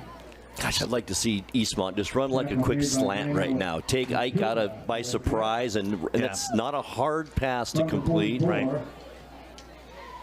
Well, in order to do that, you got to throw it to wide receiver, which they hardly ever do. No, the man right. split out wide to the left here is Colt Mosier on the far side of the field away from our cameras. As Eastmont looks at a 3rd down and long here, 3rd and about 11, 12 yards. Or is it 2nd down? It is 2nd down. Sorry about that. And Zelinski will throw it out in the flat. That was a lateral, basically. And the man coming up with the football is Cortez. Cortez out there. Dances up the far sideline. Going to make a 3rd down play more manageable here. Julian Cortez. The pass reception for the Wildcats. They'll put the ball down at the 30. Well, they're going to say now he stepped out of bounds at the 39-yard line. So as it turns out, only gained 5 yards on a pass play. But I'm going to put that in quotations because it looked to me like that was a backwards pass. Yeah, it really did. Lateral. If he drops it, that would be a fumble. Mosier will split out wide to the near side right here with the ball to the left hash mark. Motion man is Austin Zelinski. They'll hand it to him running around the outside, try to get to the edge. He does to the 35 and then just barrels his way ahead inside the 30, and he'll have the 1st down. Boy, he's not very big, but he packs a load. He is just an amazing runner. Straight up running style, but he gets that high kind of leg kick. I don't know if you're familiar with bullets at all, but he's a hollow point. He might be a small projectile. I know what a hollow point is. When he hits, look out. 1st down from the 29. Maybe that's his new nickname. Austin Hollow Point Zelinski. Back to pass goes Peyton, throwing out the flat. The ball caught inside the 15 and knocked out of bounds inside the 10 at about the 8-yard line. There's Dax Dixon with the catch. That pass complete to Dax Dixon for Wildcats. Dixon on the season coming in for the Wildcats. At the 10-yard line. 19 yards. Yeah, 19 on that one. Eastmont, 1st down. And for some reason, I didn't put Dixon's numbers here on our sheet. Sorry about that, Grant. I thought I did. I guess not. Missed him. So 1st down for the Wildcats. 1st down and goal. They'll put the ball at the 9-yard line. So 1st and goal from there. Wildcats usually like to go a little hurry up here. They'll hurry up and hand it off to Julian Cortez, but he is caught in the backfield as the Ike Cadets were ready for that one. One of the first to get there for Eisenhower that time around was John Marcus Cunningham. Loss of 6 on that play. A little bit. That took just a little too long to develop, don't you think? It did. There's a flag just got thrown now on one of the cadets. We're going to get a little mouthiness, I think, against Eisenhower. The official right there is their spot in the football. Obviously didn't like what he heard. It's Eddie Herrera, 33, who's coming off right now. Okay, he'll get an earful from the coaching staff on the far side, because that'll be half the distance to the goal and be an automatic first down. And now another flag. Nope. They're just throwing. I was going to say, what's going on down there? Back to the official who threw it. Here's your flag back. Because if you remember, when Ike got down to Wenatchee, they got a little bit chippy in that game, too. So we'll see if that kind of plays out tonight. Half the distance to the goal. They'll put the ball at the 7-yard line. So first and goal from the 7 after an 8-yard penalty officially. So the Wildcats knocking on the door again, trying to expand their 16-point lead at this juncture. Brenton is in the backfield as the fullback, and it'll be Zelinski throwing out the flat. The ball caught out there by Bodie Yale. He'll dance away from one man, dance away from two, and get it down to about the 3-yard line. Nice pass and a nice job running by Yale that time. And Zelinski, he's throwing the ball well tonight, 4 of 5 in this first half. And they'll put the ball at 3, so a gain of 4 yards. This is a long drive here for Eastmont. Look at all these plays here. They started at their own 30-yard line. It's got to be one of their longest drives of the season. Oh, I think so. So second down and goal coming up from the 3-yard line for the Wildcats. Let's see how they line this one up here, as Zelinski about 3 yards still in the shotgun here, and he'll turn, fake the handoff, throw on the flat. The ball caught out there, but then Eisenhower quick to converge, and a beautiful play defensively that time by Noah Alvarez. And Yale with the pass catch, and they'll put him down at the 3. No gain on the play. That was a heck of a tackle by Alvarez. Out in the open field like that, it's not easy. That is a tough play. Now, I've got it at 3rd down. Do they have it at 4th down? So they didn't give him a first down on that unsportsmanlike against Eisenhower. That doesn't make sense. Yeah. Because in the rest of the field, that's a first down because it's half the distance to the goal. But because it was an goal, they don't get the first down. So they go for a field goal to Eastmont, and right there through the uprights is the kick from 21 yards out. So Eastmont scoring a little bit of every way you can. A safety, touchdowns, and now a field goal from 21 yards. We'll take a 60-second break and come back with 5:19 to go here in the half. Eastmont 19, Ike nothing. Imagine a science project being done on the kitchen table. Feel the excitement on Christmas morning as the kids race down the stairs to form memories that cannot be erased.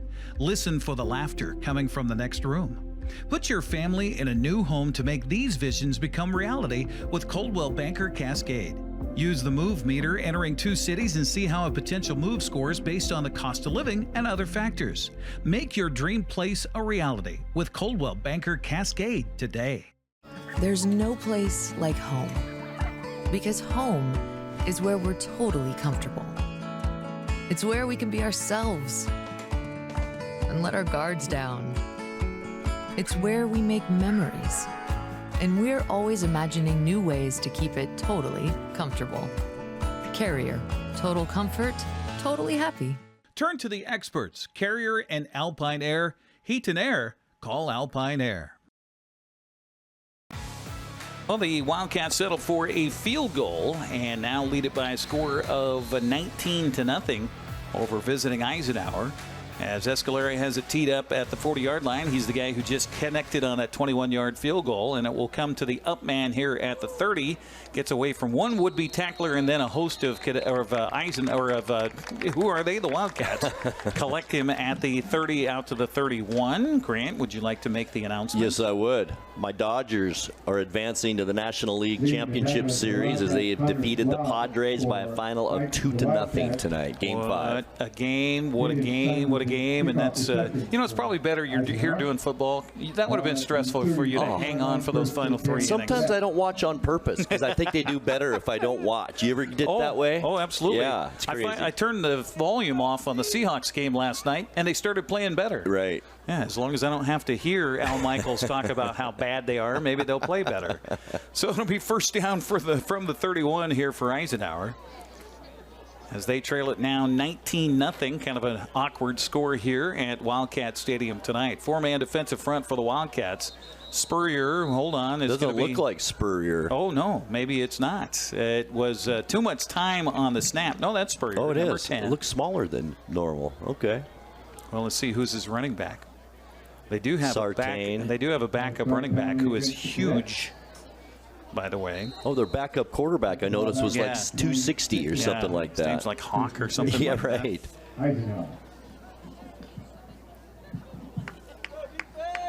that. Eagle McClellan. Right. 6'1", 260. Backup quarterback. Yeah. Yep. So Spurrier fakes the handoff, now rolls the throw, and the ball underthrown his intended receiver as he had 2 hungry Wildcats chasing after him. Tyson Gonzalez was one of them. The 6'2 junior who's really developing into a really good defensive player for Eastmont, and they get him back again next year. Yeah, the Wildcats graduated a ton off of last year's team that was ranked in the top 5 of the state, and unfortunately got tripped up by Richland in the first round of the playoffs. But they're restocking the tanks here, that's for sure. So 2nd down and 15, handoff, dive play, nothing happening this time. They've had some success on their last drive on those handoffs to Certain, but not much happening there as he's out to the 26-yard line, and that's the line of scrimmage. So it'll be 2nd down, make that 3rd down from there. Ball carrier Grayson Sartain for the Cadets.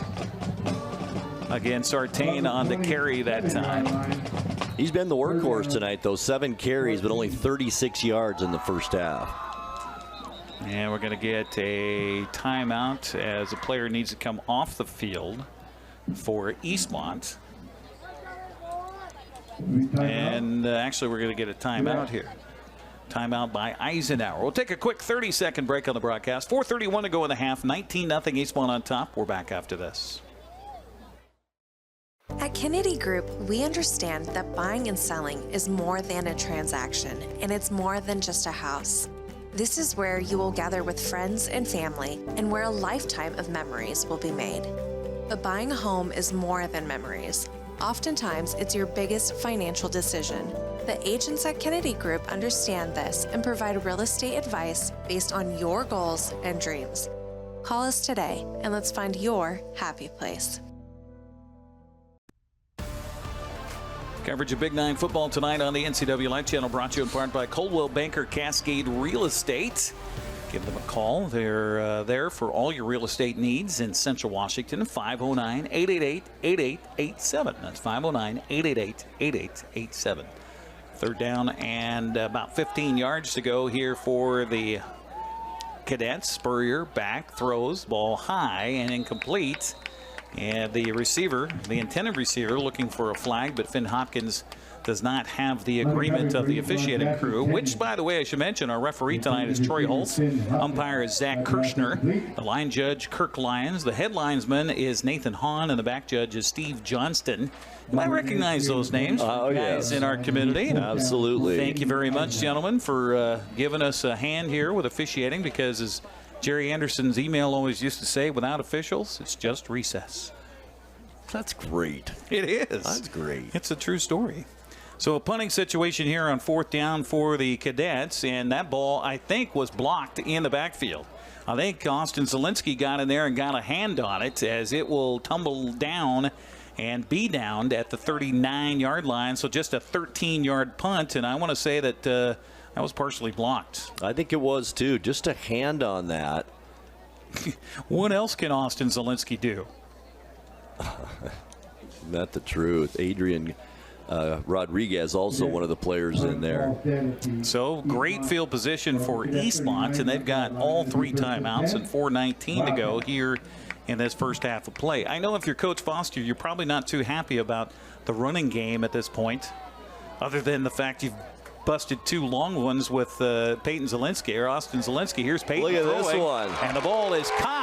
Beautiful pitch and catch inside the 20, down to about the 15-yard line. Cooper West on the catch here for Eastmont. And I just was talking about the fact they hardly ever throw to a wide receiver, Grant.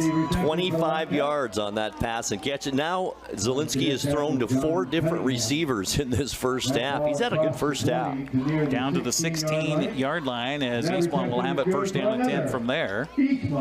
First down. Luke Scruby will come in as a wide out left. And if you're a wide receiver right now, you're thinking, man, I might have a catch tonight. First down and 10 from the 16-yard line, ball left hash mark. Peyton's going to turn, hand it end around to Julian Cortez. He's got blockers out front. He's down at about the 5-yard line before he's pushed out of bounds. And love to see that downfield, Grant. You had one of the big fellas down there. I think it was Alexis Sotelo that was down there blocking in the end zone. And those linemen, they love to get out there and roll like that on those plays out to the left or right. Get a little head of steam, and you might find a defensive back there somewhere. Love those pancake blocks when they're 15 yards downfield. First and goal from the 4 here for Eastmont. Wildcats were first and goal a little bit ago. Had to settle for a field goal. They got first and goal here, knocking on the door from the 4-yard line. Peyton Zelinski sends a man in motion. They'll fake that to him. Now throw to him out the flat. The ball is underthrown. And look out, that may have been an backwards pass again. And Eisenhower thought they came up with a football. The official's going to talk it over here. Is that a backward pass, and is that a fumble? And Cadets have the football at the 9-yard line. The official comes out, and they're going to talk it over and make sure that both sides, yes, it is. Well, we've seen that twice tonight here, Grant. The running back that was out there in the flat fell down. Cortez, and Cadets flop on the football. And that's a break right there. And I think that ball slipped out of Zelinski's hand. It just didn't look right coming out of his hand, but it was definitely backwards. We could see it from up here. You spotted it right away. So backward pass, and I'm sorry I didn't see who covered it for the Cadets, but it will go over to Eisenhower, and they're going to feel pretty fortunate. Absolutely. Right now. First down at their own 9-yard line as they get the ball back with 3:34 to go here in the first half of play. So trying to snap a string that goes all the way back to the first half against Wenatchee without a score. Handoff, dive play in the middle across the 10 out to about the 12-yard line. Gain of 3 yards and a cloud of dust here at Wildcat Stadium. Let's see who was on the carry that time as they unstack it. This time it was number 4, and that's Cunningham. Second down coming up from the 12. Cunningham's been quiet, Eric. Just 3 carries for 5 yards in this game. And he's in there alongside Spurrier in the backfield here. 2 receivers wide right, 1 wide left. They haven't tried much deep, but he really hasn't had time. Handoff again to Cunningham, and he's hog-tied, but is able to get the 15, maybe the 16-yard line before he's tackled down. Trying to see who that was for Eastmont. I think that was Max Amon out there, maybe. Number 16. On the tackle, I think it was Adrian Rodriguez, number 6. Oh, yeah. Number 6. Yeah. Okay. Yeah. Added an extra digit to his jersey there. Gain of about 4 yards out to the 16-yard line. Third down manageable here, about 3 yards, 4 yards to go for Eisenhower. Motion person, I'll say, with a ponytail bobbing behind. It's a dive play. They're not going to get it. They're not going to get it on that third down play. As was it Spurrier keeping it? I think it was. Yeah, it was. And he's lucky to get back to the line of scrimmage. So another punting situation for the Cadets. You know, there wasn't really a sense of urgency on that drive for Eisenhower at all. They had plenty of time, 3 timeouts. By the way, we mentioned this as we were getting ready for a pregame show, that there was a ponytail coming out of the back of one of the helmets. Sure enough, the face faced us, and I was like, hey, that is a girl. Zoe Niblett was just in the game as a wide receiver. Very cool. Punt away. This time it's clean, but Dax Dixon on the return, on the run to the 30, going up the sideline of the Cadets, and finally tackled down inside the 20 to about the 19-yard line. What a great return. Caught that on the run, so he had a head start and great field position again at the 21-yard line. 2 timeouts and a minute and a half left, Eric. There should be enough time for the Wildcats. So net 5 yards with the return.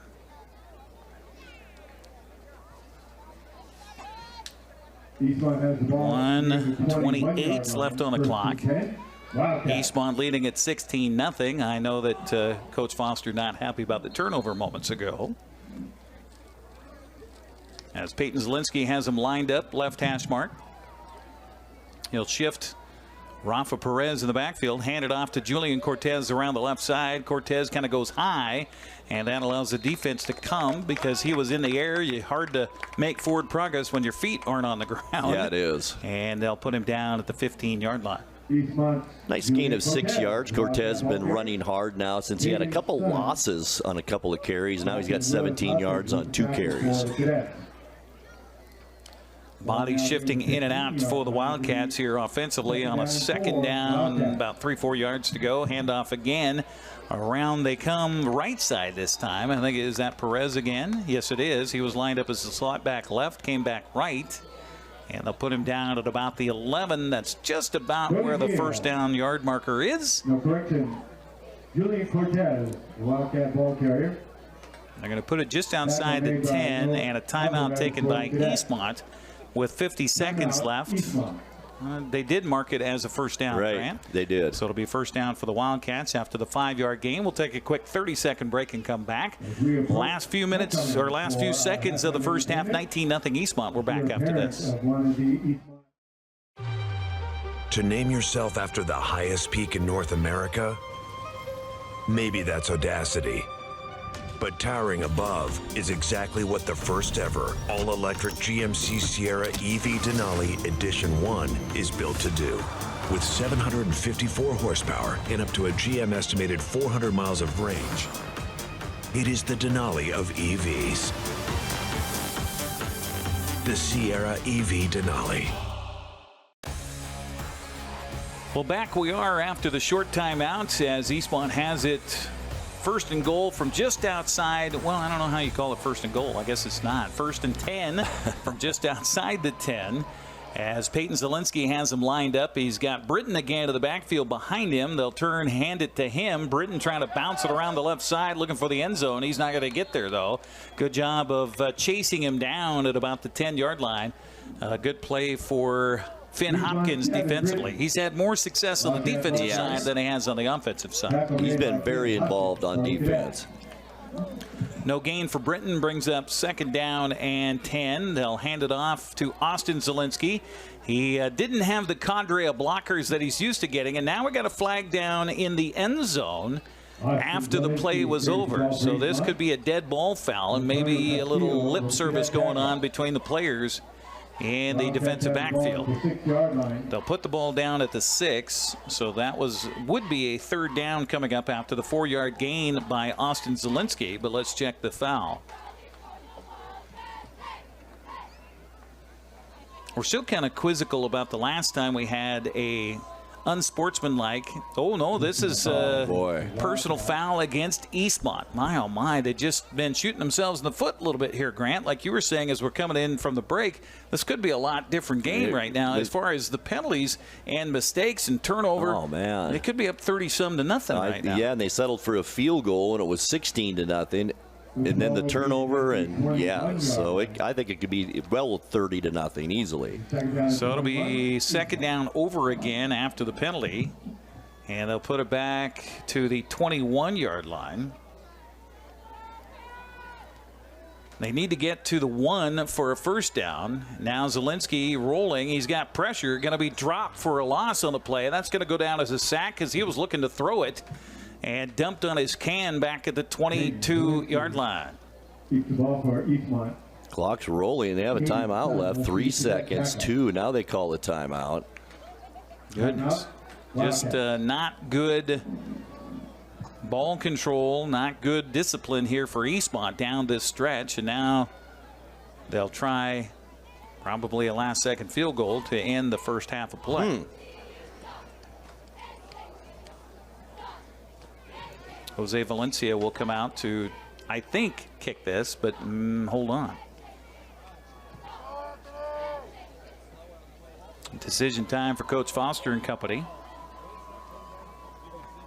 Ryan Tuller is the offensive coordinator. You see the Wildcat coaching staff has the Hawaiian shirts on tonight. I like that. Help celebrate homecoming.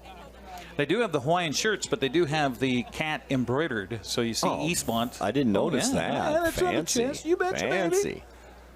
So they are going to try a field goal here. The first one was a short one from 21 yards out. This one a little bit longer here, 39-yard attempt. Out of the hold of Dax Dixon.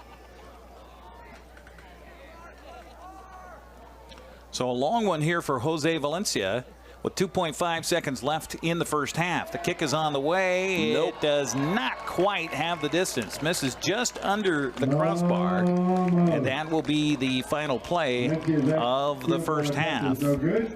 So no good on the field goal, and Eastmont will go into the locker room with a 19-0 lead. After 16 points in the first quarter, they only score 3 in the second quarter. So I think coaching staff will have a few coaching points, if you will, I think so at too. halftime here. And by the way, halftime means also it's time for homecoming. We'll take a break, come back with the homecoming ceremonies coming up next here on the NCWLIFE Channel. Chelan and Douglas, the 7th and the 12th. NCWLIFE is spending the days ahead of the 2024 election, quizzing candidates for local and state offices. From county commissioner all the way to the Washington Senate, we're asking the questions to help you make an informed choice on your ballot. You can watch these segments all this week after each installment of the NCWLIFE Evening News and catch up with all of our coverage of the most watched races anytime on NCWLIFE.com. Stay with NCWLIFE this election season and stay informed. Highlander Golf Course and Grill, located in East Wenatchee, offers terrific views and challenging play for golfers at every skill level. From the golf course to the grill, you don't need to be a member to dine in style and play golf too. Highlander's well-groomed fairways and greens keep it difficult, yet friendly for your regular rounds of golf or a new destination for you and your out-of-town friends. Contact the Highlander Pro Shop today to schedule your tee time, outing, or tournament. Open 7 days a week, where everyone is welcome to play and eat. At Kennedy Group, we understand that buying and selling is more than a transaction, and it's more than just a house. This is where you will gather with friends and family, and where a lifetime of memories will be made. But buying a home is more than memories. Oftentimes, it's your biggest financial decision. The agents at Kennedy Group understand this and provide real estate advice based on your goals and dreams. Call us today, and let's find your happy place. At Abby's, it's kind of simple.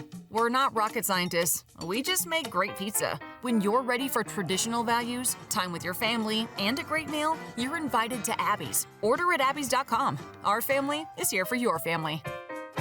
It's fall. Want a great value that doesn't involve pumpkin spice? Try Abby's Barbecue Chicken Pizza. Save and enjoy a pizza with loads of quality toppings to the edge. Your taste buds and your wallet will thank you. Enjoy Abby's October special at a very special price. Let's go ahead and watch what's happening with the Eastmont cheerleaders here, entertaining at halftime as Eastmont leads it over Eisenhower. It's at the half 19-0 on the NCWLIFE Channel.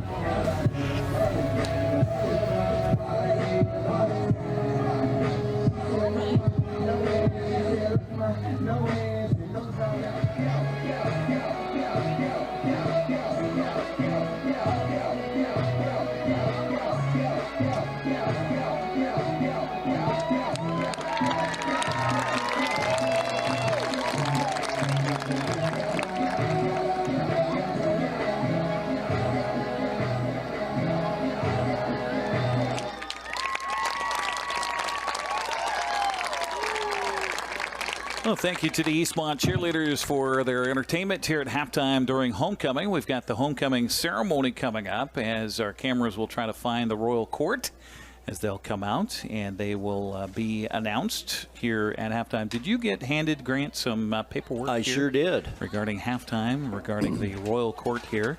We're going to try to listen in. They've got the PA mic on the sidelines. And we're going to try to listen in to the announcements as they come, but I might have to help them out here And we'll see. We got the band coming on the field right now. So, Malcolm, back in the studio. Let's go ahead and kind of recap that first half. Eastmont got the ball first on the kickoff as they had a couple of penalties that marched them backwards. But then Austin Zelinski takes the handoff, his first carry of the game, and, man, he is gone and showing how much speed he has as he races 73 yards for the first score of the game. And with 10:35 left in the first quarter, 3 plays, 73 yards, all of that by Austin Zelinski. And the Wildcats led it by a score of 7-0. They would force Eisenhower to punt. Eastmont would punt, and then the Wildcats would get a safety and go up by a score of 9-0 with 6:39 to go. And then Austin Zelinski, a play later, runs it 43 yards for a touchdown as you see him diving or getting away from the defender. Last gasp attempt at the 2-yard line. And Austin Zelinski with 100 yards and a couple of carries right away and a couple of touchdowns here to double his touchdown count on the season. And that made it a 16-0 ball game with 6:20 to go. Eastmont would get one more score in that first half, a 21-yard field goal in the latter portions, in fact, early portions of the second quarter. Jose Valencia with that 21-yard field goal. We've got the Eastmont Marching Band out there now, so let's listen in and watch as the marching band entertains here at halftime of the 2024 ceremony here at Eastmont High School and Wildcat Stadium.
And there you go, the Eastmont Band performing here at halftime at Eastmont High School at Wildcat Stadium as we celebrate homecoming here tonight. And now we have the presentation of the homecoming court. How about some kudos to number 71, starting center Austin Padron, who not only played the drum kit during this, he also sang that national anthem earlier. Yeah. So this kid, multi-talented. Absolutely, and we think that's Nash Mosier that was out there on the cymbals. He'd jam it.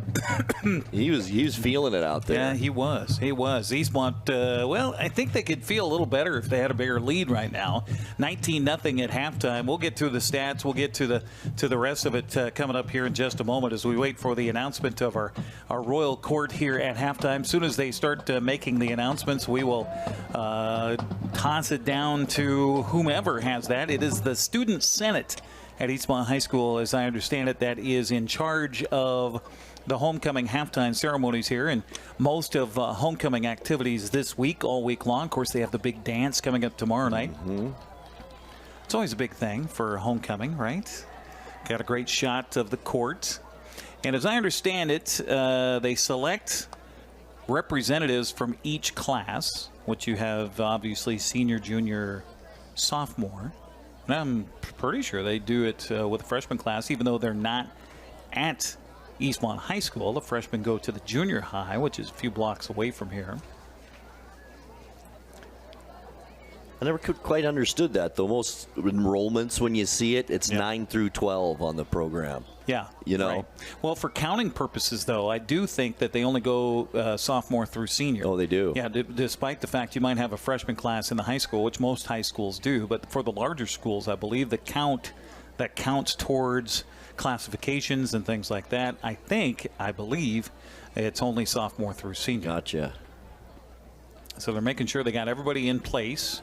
All the sashes are right. Not riding Jeeps this year. No, well, they've got a brand new track here. Right. This track surface is only a couple of years old and costs a pretty penny, so they didn't want to ruin it by having vehicles out there on it. And I can certainly understand. Oh, absolutely. The grounds crew here and the district personnel saying, okay, that looks good, but no, I don't think so. And they asked about, oh, here we go. And we're here to introduce this year's homecoming royalty court. Before we introduce and welcome our Eastmont 2024 homecoming royalty, we would like to recognize all of the past graduates from Eastmont. If you graduated from Eastmont, please stand and be recognized.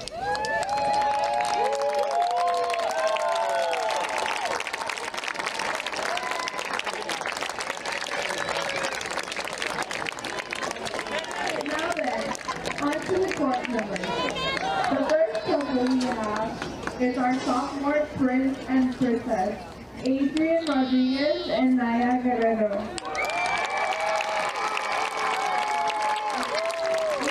The son of Sergio Rodriguez Ramos and Kylie Morgan Rodriguez Jardine.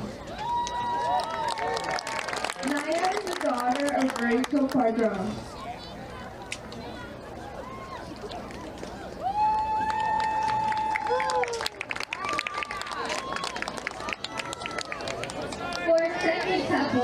We have our junior prince and princess, Jackson Dodd and Brielle Pratt. Jackson is the son of Greg and Karen Dodd. Brielle is the daughter of Julia Pratt.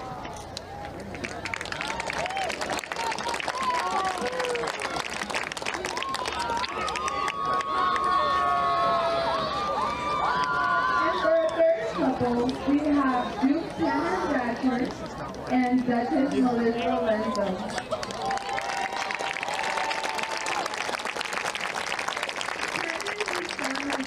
Trina Thatcher and Ricky Garcia. Melissa is the daughter of Lisa May Jacobs.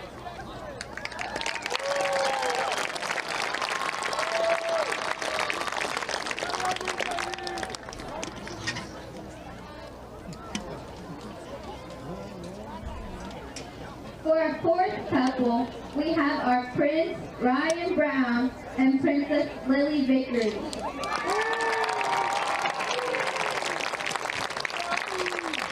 Ryan is the son of Justin Philbeck. Lily is the daughter of Ross Vickery and Jessica Norton.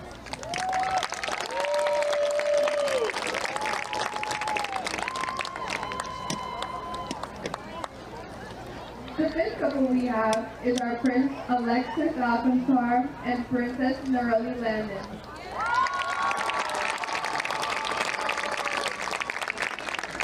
Alexis is the son of Margarita and Francisco Alcantar.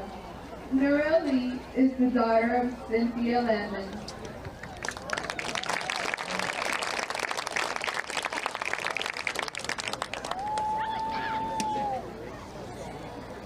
For our sixth couple, we have Prince Randy Binner and Princess Tessa Stahl.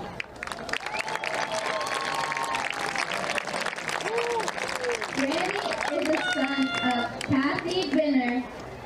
Tessa Stahl is the daughter of Danielle and Ryan Stahl.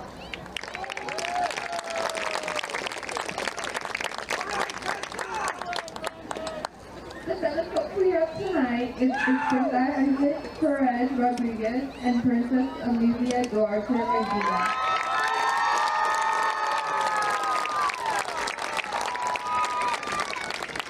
Isaac is the son of Maria Rodriguez and Marco Barraza. Amelia is the daughter of Blanca Medina.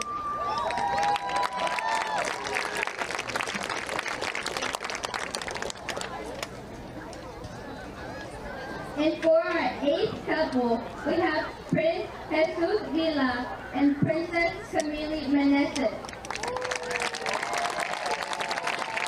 Jesus is the son of Lucy Villa.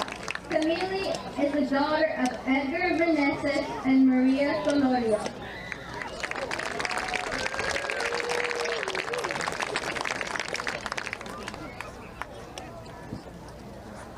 Let's hear one more time for our royalty members.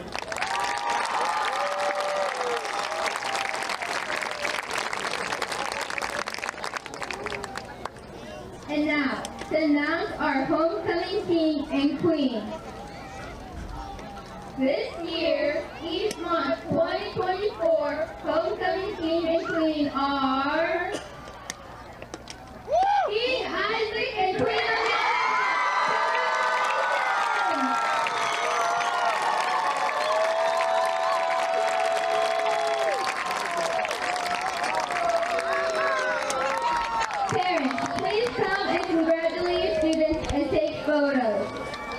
Well, there you go. The announcement of the Royal Court and the King and Queen for Homecoming 2024. That's now King Isaac Perez Rodriguez and Queen Amelia Duarte Medina. Congratulations to all the young folks on being chosen representatives by their school. And congratulations to the King and Queen, King Perez Rodriguez and Queen Duarte Medina. And great job on the mic for the whole ceremony. Absolutely. Perfect. The Senate here for Eastmont High School did a fantastic job. And congratulations to one and all. A lot of proud parents. Absolutely. Right now. We will take a break, come back, get you the stats, and get you ready for second half as Eastmont leads their homecoming game. And for many, that's much more important than what's happening as far as Royal Court and things like that. Well, the guys on the football team anyway. Right. They lead it by a score of 19-0. We'll come back and get you up to date on the stats and much more coming up next here on the NCWLIFE Channel.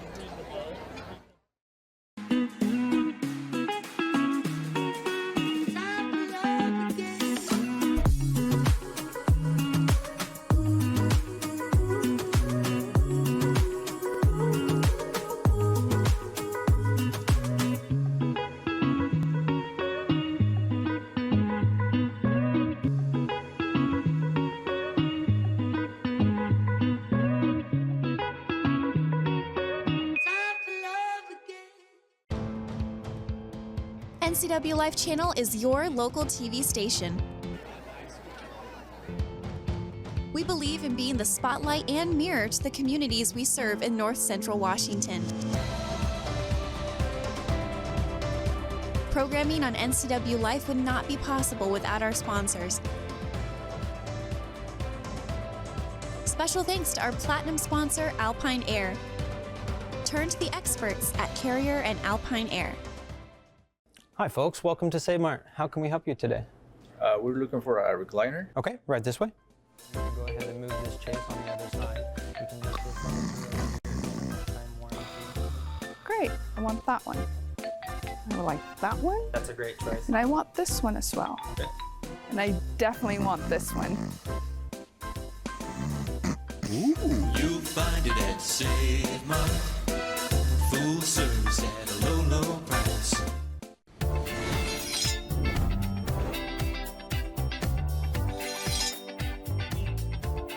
I'm Jen Mueller. Watch for my show, I Cook, You Measure on NCWLIFE. It's part cooking instruction, part entertainment, and all about connecting over food and wine with your favorite Northwest athletes. Watch I Cook, You Measure with Jen Mueller Mondays at 1, Wednesdays at 2, Fridays at 11 a.m., and Saturday and Sundays at 10:30 p.m.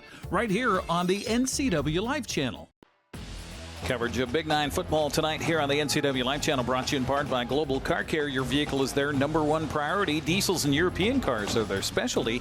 Pick-up and drop-off available too. Stop by their website at globalcarcare.net. Also by Harvest Valley Pest Control. Living healthy, local, and pest-free. You can rest assured Harvest Valley Pest Control uses kid and pet-safe material around your home or office. Call Harvest Valley Pest Control today for your free estimate. 509-423-2207. Along with Grant Olson, Eric Granstrom with you. They will give the teams another 3-minute warm-up period here before we start the second half. As far as the stats are concerned, Grant, well, Ike had one decent drive in that first half. How did we end up stat-wise? Well, as you'd imagine, the yards are very lopsided in that first half. Ike Cunningham had 4 carries for 8 yards in that first half. Sartain was really the offensive weapon for the Cadets. 7 carries, 38 yards in the first half. Castillo had a carry for 1 yard, and Spurrier, get this, 4 carries, -5 yards in the first half for Spurrier. Speaking of Moses Spurrier, through the air, 2 of 4 for 16 yards in that first half. Herrera caught a pass for 8 yards, and also Cunningham for 8. A total in the first half yardage for Ike, 58 yards. Now for the Eastmont Wildcats, and boy, what a ground attack as you'd expect. Rafa Perez, 2 carries for 1 yard. Julian Cortez had 6 carries for 19 yards. Javane Britton, 2 carries, 4 yards. The quarterback, Zelinski, had 3 carries for 8 yards. Brody Yale, 1 carry for 7. And the big rusher in that first half, Austin Zelinski, 5 carries, 138 yards, and 2 touchdowns. Also through the air, a nice first half for Peyton Zelinski, 5 for 7 for 64 yards in that first half.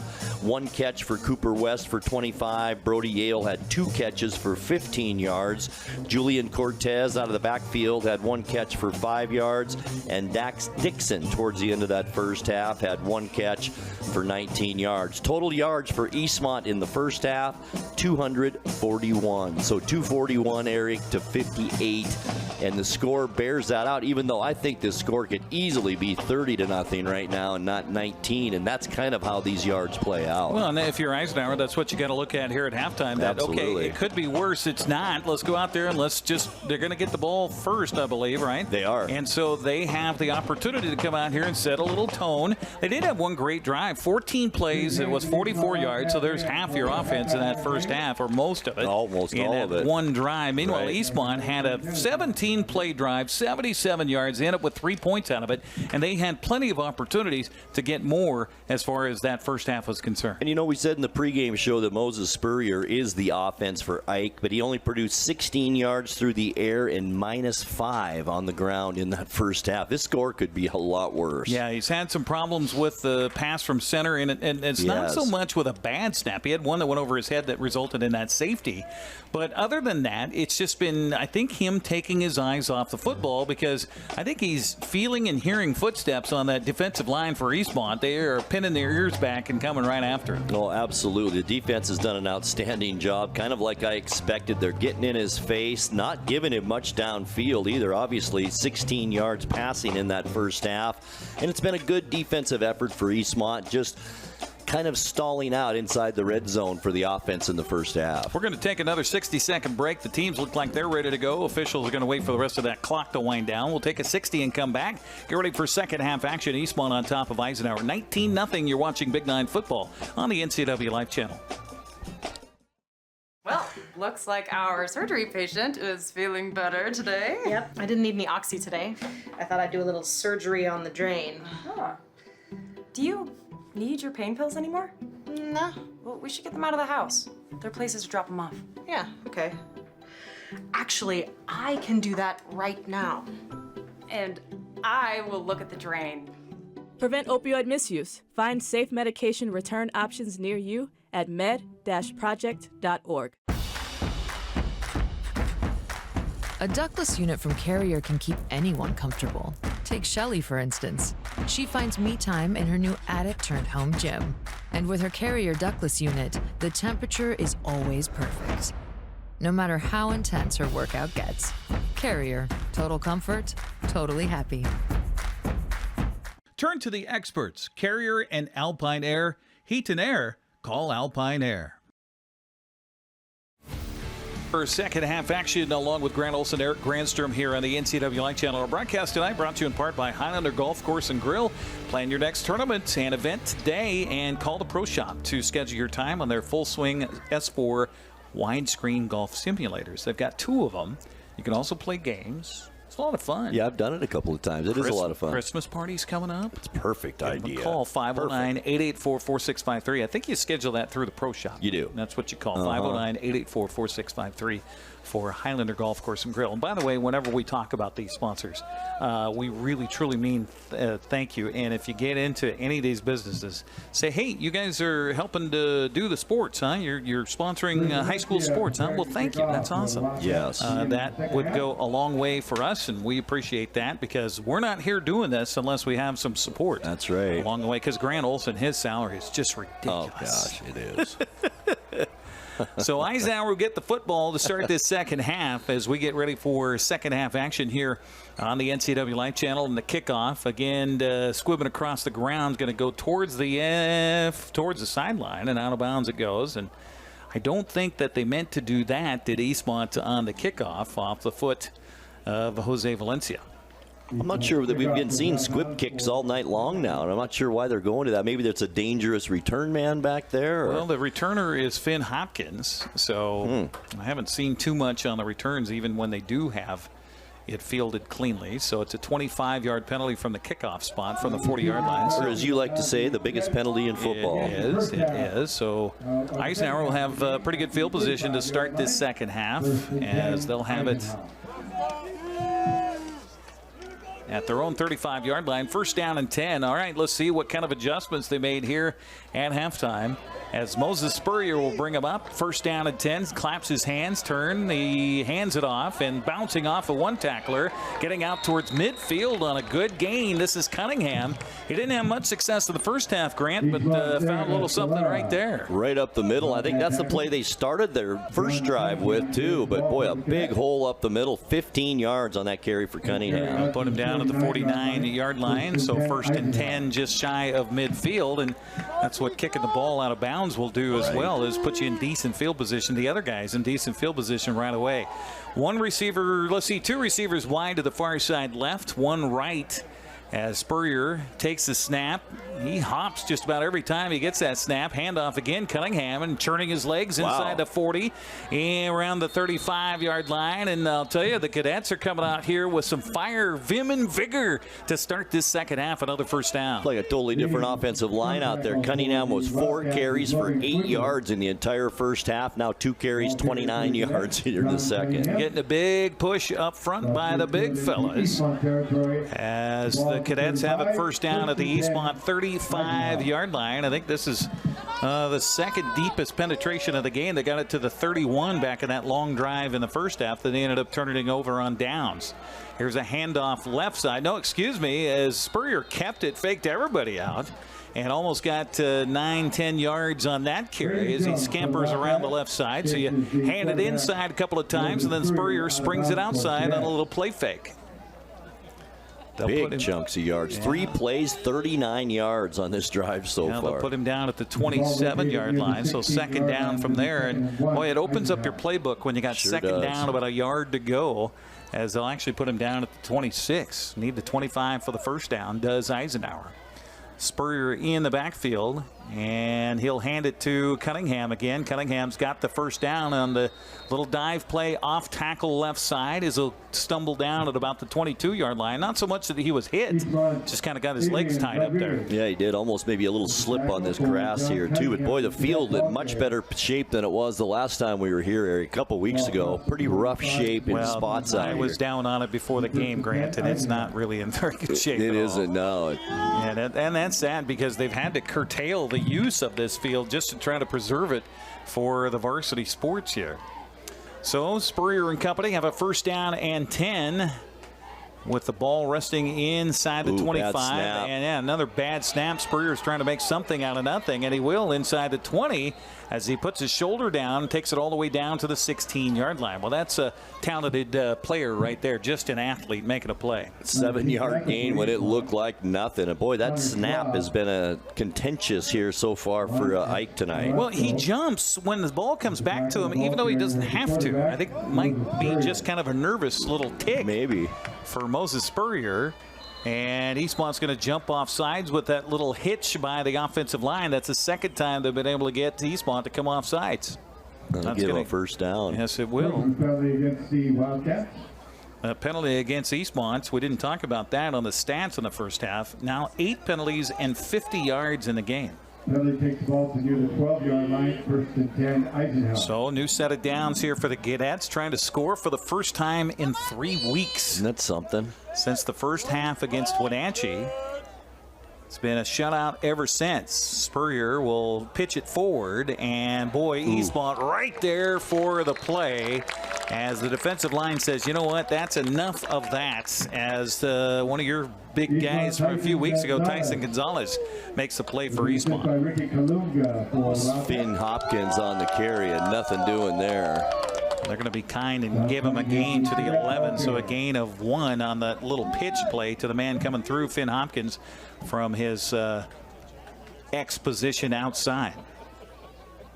Spurrier looks to the sideline, gets the play, high snap again, handoff to Cunningham, trying to bounce it outside, but Eastmont says, not going to happen, as the Wildcats right there on the stop for Eastmont. Looked like Evan Mathena, one of the first to put a head down and put a hat on him. Also, Donnie Torres helping out. It was Mathena had great read on that and just rode him all the way down, and no gain on that. In fact, a loss of 1. Back to the 12-yard line the ball goes, and Cadets, man, if you're Eisenhower, when you haven't scored so long, I mean, you'll take anything here. And this is definitely 4-down territory for the Cadets. Spurrier trying to dial something up. He wants to throw it, throws down in the flat. The ball caught at about the 5-yard line, but Eastmont right there converging on the tackle, keeping him short of the line to gain, and going to bring up 4th down. Escalera helping on the stop. Got some help over there from Braden Jones as well for Eastmont, as they'll set the ball down at the 6. So a gain of 6. And a 4th down, and it looks like, as you mentioned, Grant, 4-down territory, so they're going to go for it. 4th down, about 5 yards to go. They can get a first down at the 1. Snap back to Spurrier, looks right. Now he's going to be smothered in the backfield on a tackle for a loss on the play, and there he is again, Tyson Gonzalez. He was our player of the game 2 weeks ago against Sunnyside. He had 3 sacks and 5 quarterback pressures in that game, and he was just dominating. Well, a sack will be the second time that Eisenhower turns it over on downs in the football game. So Eastmont will get it back deep in their own end, but they're happy to make a stop there defensively as they flex their muscle with 7:58 to go here in the 3rd quarter. They'd love about a 7-minute drive right here and a touchdown.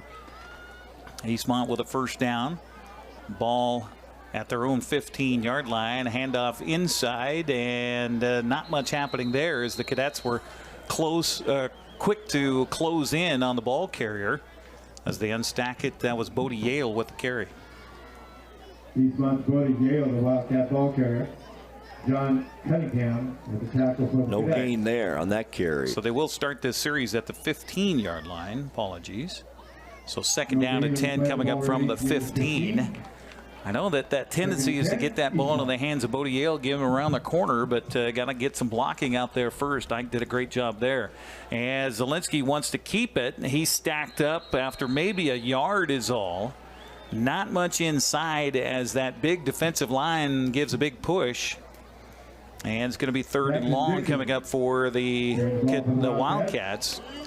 They're going to put the gain out to the 17-yard line. Both the defensive fronts and the offensive front have played better so far here in this 3rd quarter for Ike. They kind of come alive a little bit. We'll watch as we get into the 4th quarter. We talked about so many guys for Eisenhower playing both ways, and if there's a little battle of attrition that goes on. 3rd down and 8 coming up for the Wildcats from their own about 13-yard line. As Zelinski looks over a 4-man defensive front, he'll get a high snap from center, turn, handed off to Bodie Yale, trying to reach a corner to the 20-25, and then spun down there. He's going to have enough for the 1st down. Bodie Yale with a good gain around the left side, and give a little credit out there blocking for Eastmont because Kyle Kuchin was out there helping out. And Bodie Yale very patient on that run. He looked like he had the hole to begin with, waited for his blockers to get out in front of him. Nice 10-yard gain. So the Wildcats get the 1st down, get a new set of downs here as they'll quickly come to the line of scrimmage. After the gain out to the 23. Shifting his running back is Zelinski. He'll fake the handoff to him, hand it off to Julian Cortez around the right side, trying to cut it back around the tackle. Got across the 30 out to about the 32-yard line. Decent play. Now a late flag comes in and a little more extracurricular after the play is over. We saw this a few weeks ago in the Wenatchee game, especially in that 2nd half. The gain is to the 33. Yeah, the 33-yard line as they started this series at the 27. We'll see what the penalty flag is. The referee going to the far sideline to talk to the coach. That's usually not a good thing. Maybe an ejection. Develop and demonstrate their talents and experience in a well-rounded education environment. So while the officials talk about it here, a reminder our broadcast today brought to you in part by Kennedy Real Estate Group. They're more than selling houses, they're building communities. Buying or selling, call Kennedy Real Estate Group online at kennedygroup.com. That's KENADY group.com. So after a discussion over on the far sideline, our referee, Troy Holtz, comes back out onto the field, and we're awaiting his decision. When they're writing things down, that means they're writing a number down. Well, Eddie Herrera is going off the field. He had the penalty earlier in the game too. So if it's another unsportsmanlike, that's 2 in a game and you're ejected. I think that's exactly what happened. Exactly. So the officials, when each of the officials in their breast pocket have a little writing pad, and they keep track of those unsportsmanlike conduct penalties. They write down the number, and they write down when it happened. It is a dead ball foul, unsportsmanlike. That's 15 yards and an ejection of the player. Well, and that hurts because Herrera is a good player on both sides of the football, and that is really going to create a hole for Ike. But you got to know that in a scrum like that, the officials are not far away, so they're going to hear anything you say. And I think both of his penalties, neither one were physical altercations out there. They were both something said. Right. So 6 penalties and 53 yards accepted against Eisenhower here in the ballgame. So after the penalty, it'll be a 1st down for the Wildcats, and they'll put the ball out to the 48-yard line after the 15-yard mark-off. So now a flag comes down, and this may come against the bench area. And we'll see. It came from the far side official, the flag right in front of the bench. And so don't know if a coach or a player had something to say. But they are writing things down a little more here. And we've got a dead ball, unsportsmanlike, on the bench. Wow. Wow. And so another 15 yards. That's 30 yards and 2 flags. Holy cow, yeah. 7 all the way down penalties to and 68 yards now against the Cadets. Down to the 43-yard line, 42. So it'll be a 1st down from there. Eastmont 1st down. They'll put it at the 37-yard line. Like the PA announcer said, it was a 43. Down to the 37, so a first down and 10 from there. As they'll send Julian Cortez in motion, handed off to Britton. Britton with a dive play right side. Not much there. So they'll put him down inside the 30 to the 29. Well, we say not much, but it's still 4 yards. That's right. And the clock's moving. Just what they want. Yeah, exactly. Jamin Britton, by the way, they list him at 5'4" and 139. I think he's had a little growth spurt since they did. I think so too. The measuring and weighing before the season started. He isn't very tall, but he looks heavier than that for sure. He's in the backfield again with Zelinski here on a second down as the clock continues to wind. Under 5 minutes to go. Handoff is a little right to left shuffle, and they'll get a first down to the 26-yard line. Britton again. Britton on the carry again for Eastmont. Eastmont, Gavin Britton, the ball carrier. For the Cadets, get him down to the 26-yard line, so first down there for the Wildcats. And that's good for another Eastmont first down. Now, I don't think they ran the clock there. We're still at 4:40.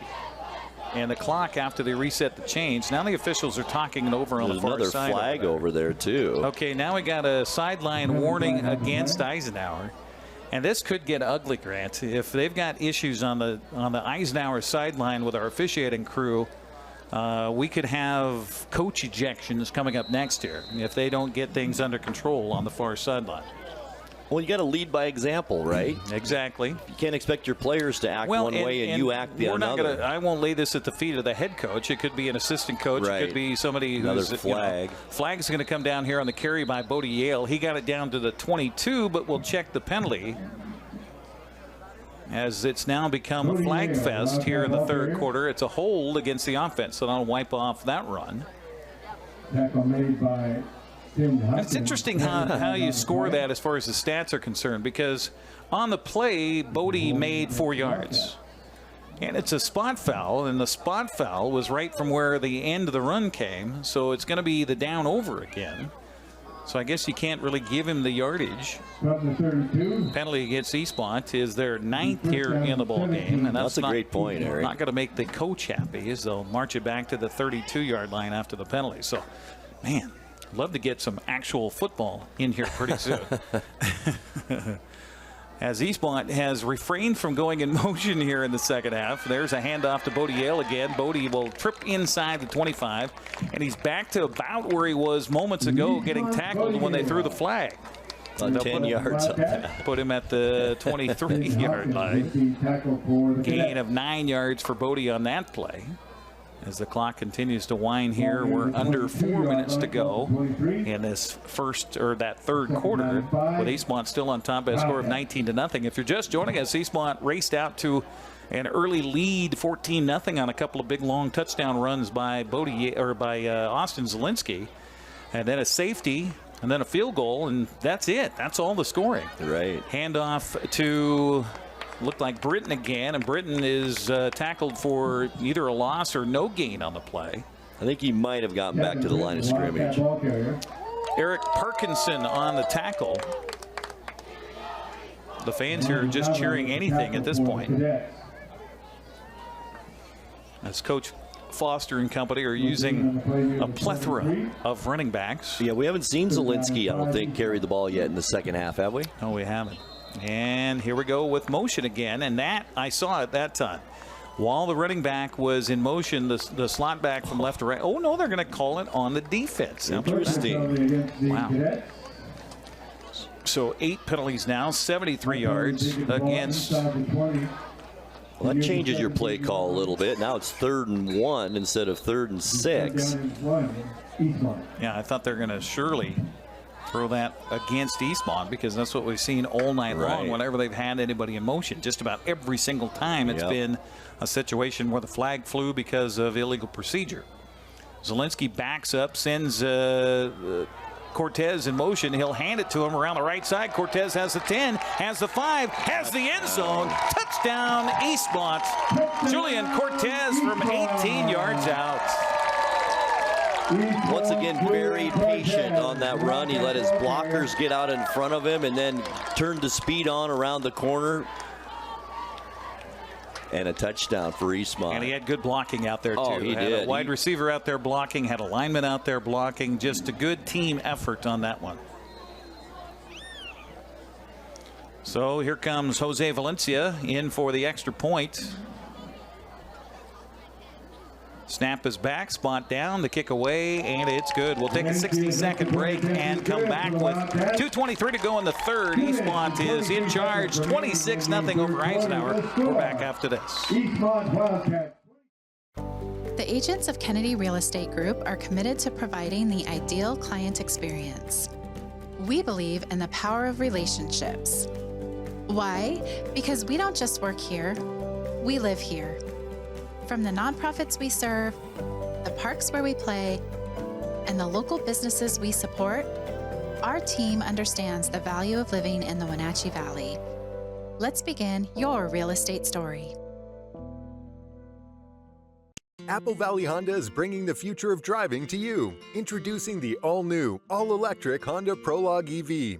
Say goodbye to gas stations and hello to a whisper-quiet ride in zero emissions. The wait is over. Finally, a local option for a quality EV from a brand with a track record of exceptional quality and reliability. Experience the Honda Prologue EV for yourself at family-owned Apple Valley Honda. Stay close to home and visit us at Apple Valley Honda today for the life you live. After the Eastmont touchdown, Wildcats lead at 26-0. Ensuing kickoff. Hey, it's finally in the air. Grant will come down to the return man at the 11, 15, out to the 20. And the big fellow on the return this time is Finn Hopkins, the 5'10", 170-pound sophomore, gets it out to the 21, 22-yard line. And that's where Eisenhower will have it after a drive for Eastmont. Impressive 10 plays, 85 yards. Got some help from some big penalties against the Eisenhower Cadets on some unsportsmanlikes. The 18-yard touchdown run by Cortez, extra point with 22 seconds left in the quarter, makes it a 26-0 ball game. That drive, by the way, 7 minutes and 36 seconds. You talked about it. 7-minute drive. Right. That's exactly what you called for.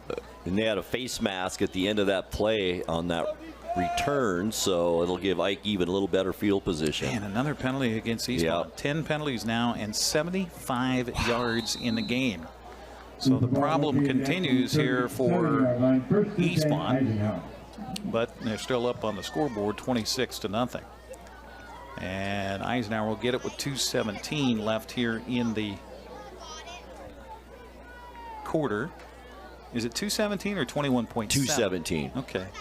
And we're missing our dots. Yeah, we are. Okay, sorry about that.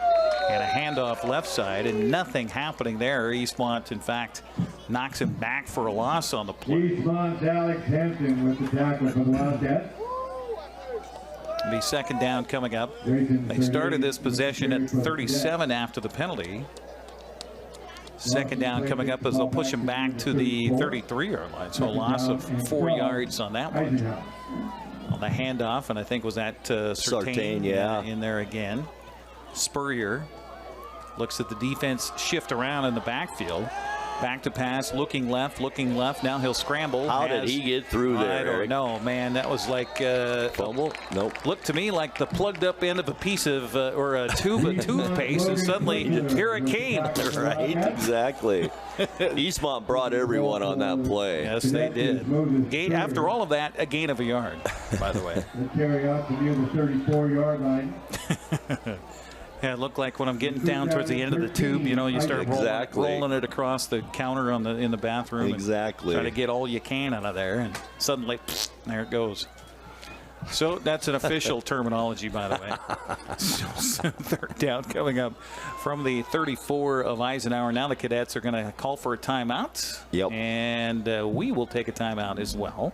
30-second break on the broadcast, and it is all Eastmont here as they lead it by a score of 26-0. You're watching Big 9 football on the NCWLIFE Channel.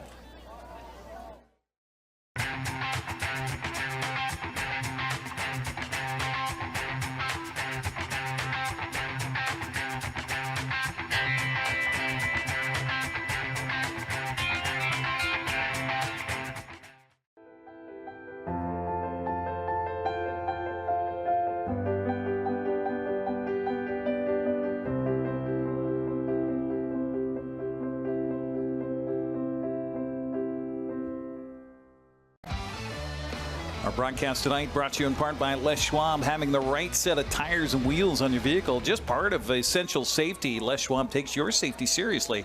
Stop by today. So 3rd and long coming up. Call it 3rd and 13 here for Eisenhower. Under a minute to go in the 3rd quarter as Moses Spurrier and company take a timeout. They got 2 left here in the 2nd half. Spurrier, again, bad snap, and he's going to be tossed down for a loss on the play as the Wildcats sniff it out.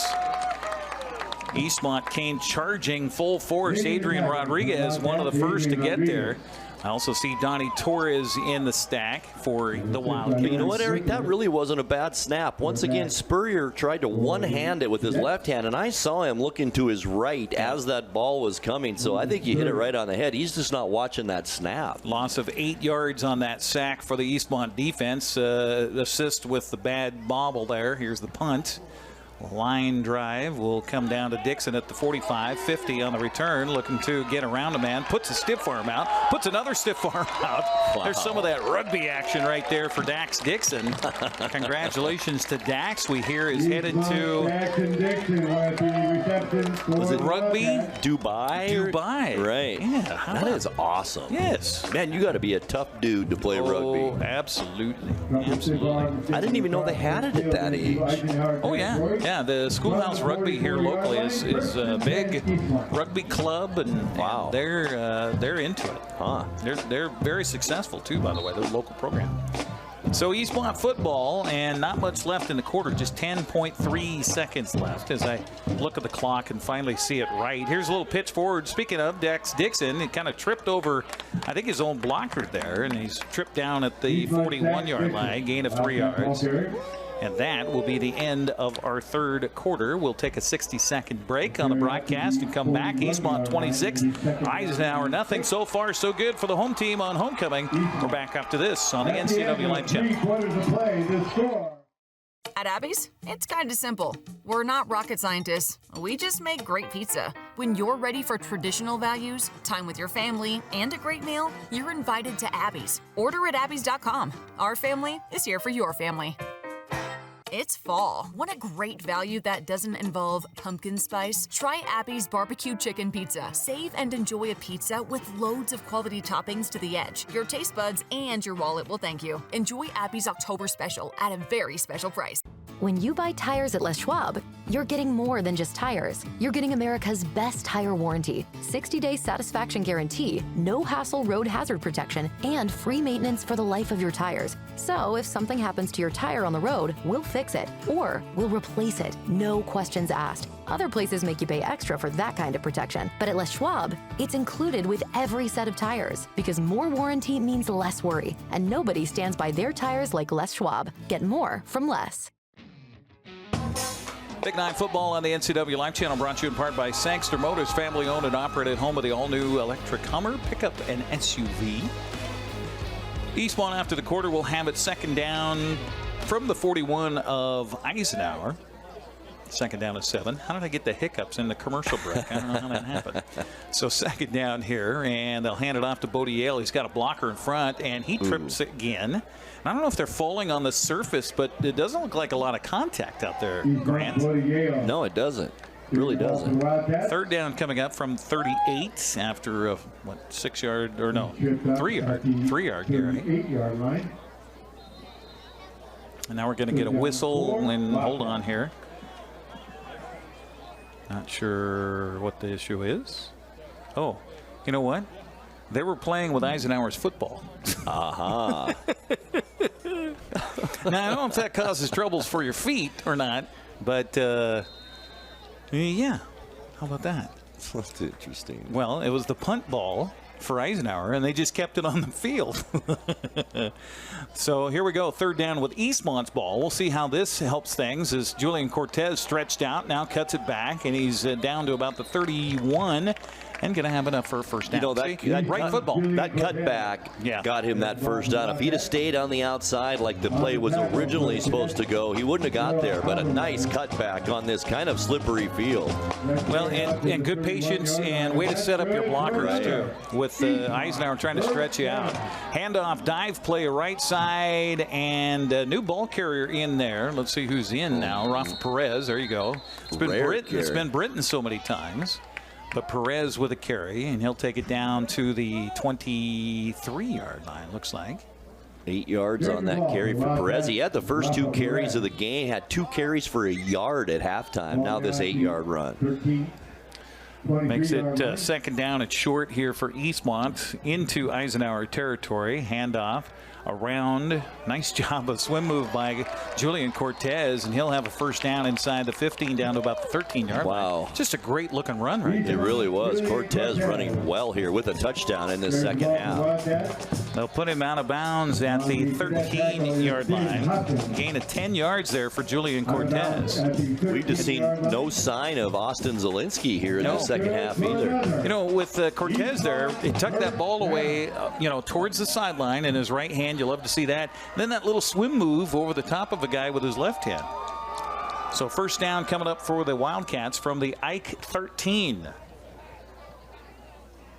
Zelinski sends a man in motion. That's Bodie Yale from right to left. Then they'll turn, fake the handoff. Ooh, busted play. And Zelinski going to be taken down here for a loss on the play.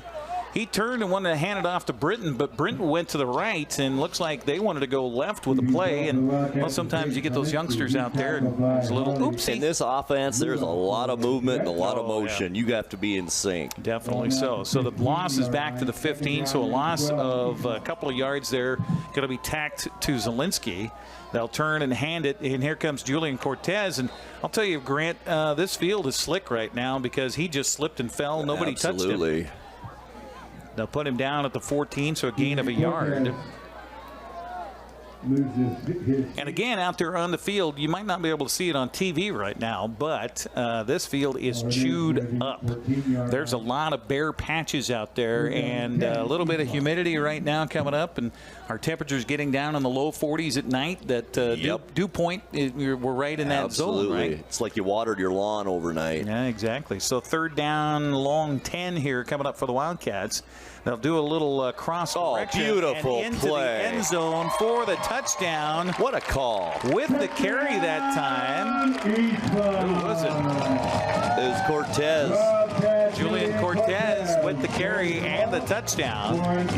Boy, that had Eisenhower fooled big time. And that had to be perfect. Great job by Peyton Zelinski, the quarterback, too. He's got to do a kind of a pirouette out there just to get that handoff done. Cortez now 2 touchdowns in the second half. Yeah, he's kind of taking charge of this game, finding his way and being very patient running the football. He did on that touchdown, and the extra point is up and good. We'll take a 60-second break and come back with 9:21 to go in the ball game. All Eastmont as they lead it here at homecoming over Eisenhower. 33-0. We're back after this. Global Car Care has the best customer service in the Valley. From the moment you walk in the door, their goal is to help you stay on the road, so you can keep doing what's important to you.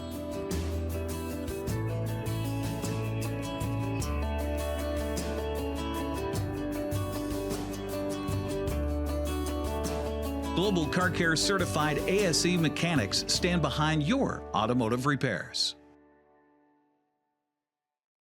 Hey, welcome back to Save Mart. What can we help you find today? We're looking for a mattress. Oh, right this way. We got a large selection. We have this pillow top here. Oh, comfortable. We have more to choose from down here. Oh. I think I have the perfect one over here for you. I guess we'll take this one. You find it at Save Mart. Full service at a low, low price. Well, the drive by Eastmont, I was just telling Grant during the commercial break that not a penalty. That's the first drive all game long where there wasn't a penalty on the drive. Ensuing kickoff is on the way, end over end, going to go past the return man and then dump into the end zone for a touchback. So we've had a little bit of interesting gamesmanship here on the kickoffs all night long. 8 plays on the drive, 56 yards, 14 yards on the touchdown run by Cortez. As you mentioned, Grant, his second here in the second half. 33-0 our score with 9:21 to go in the ball game. Nice sustained drive once again by Eastmont, taking a lot of time off the clock. Boy, what do you do with your Ike now? Nothing really has been working tonight, I guess. I would go just, you mentioned it, quick slant routes. Just have those receivers just cut in towards the field of play and just have Spurrier just boom, back step, go throw it. 3 for 5 for 22 yards in this game through the air for Spurrier.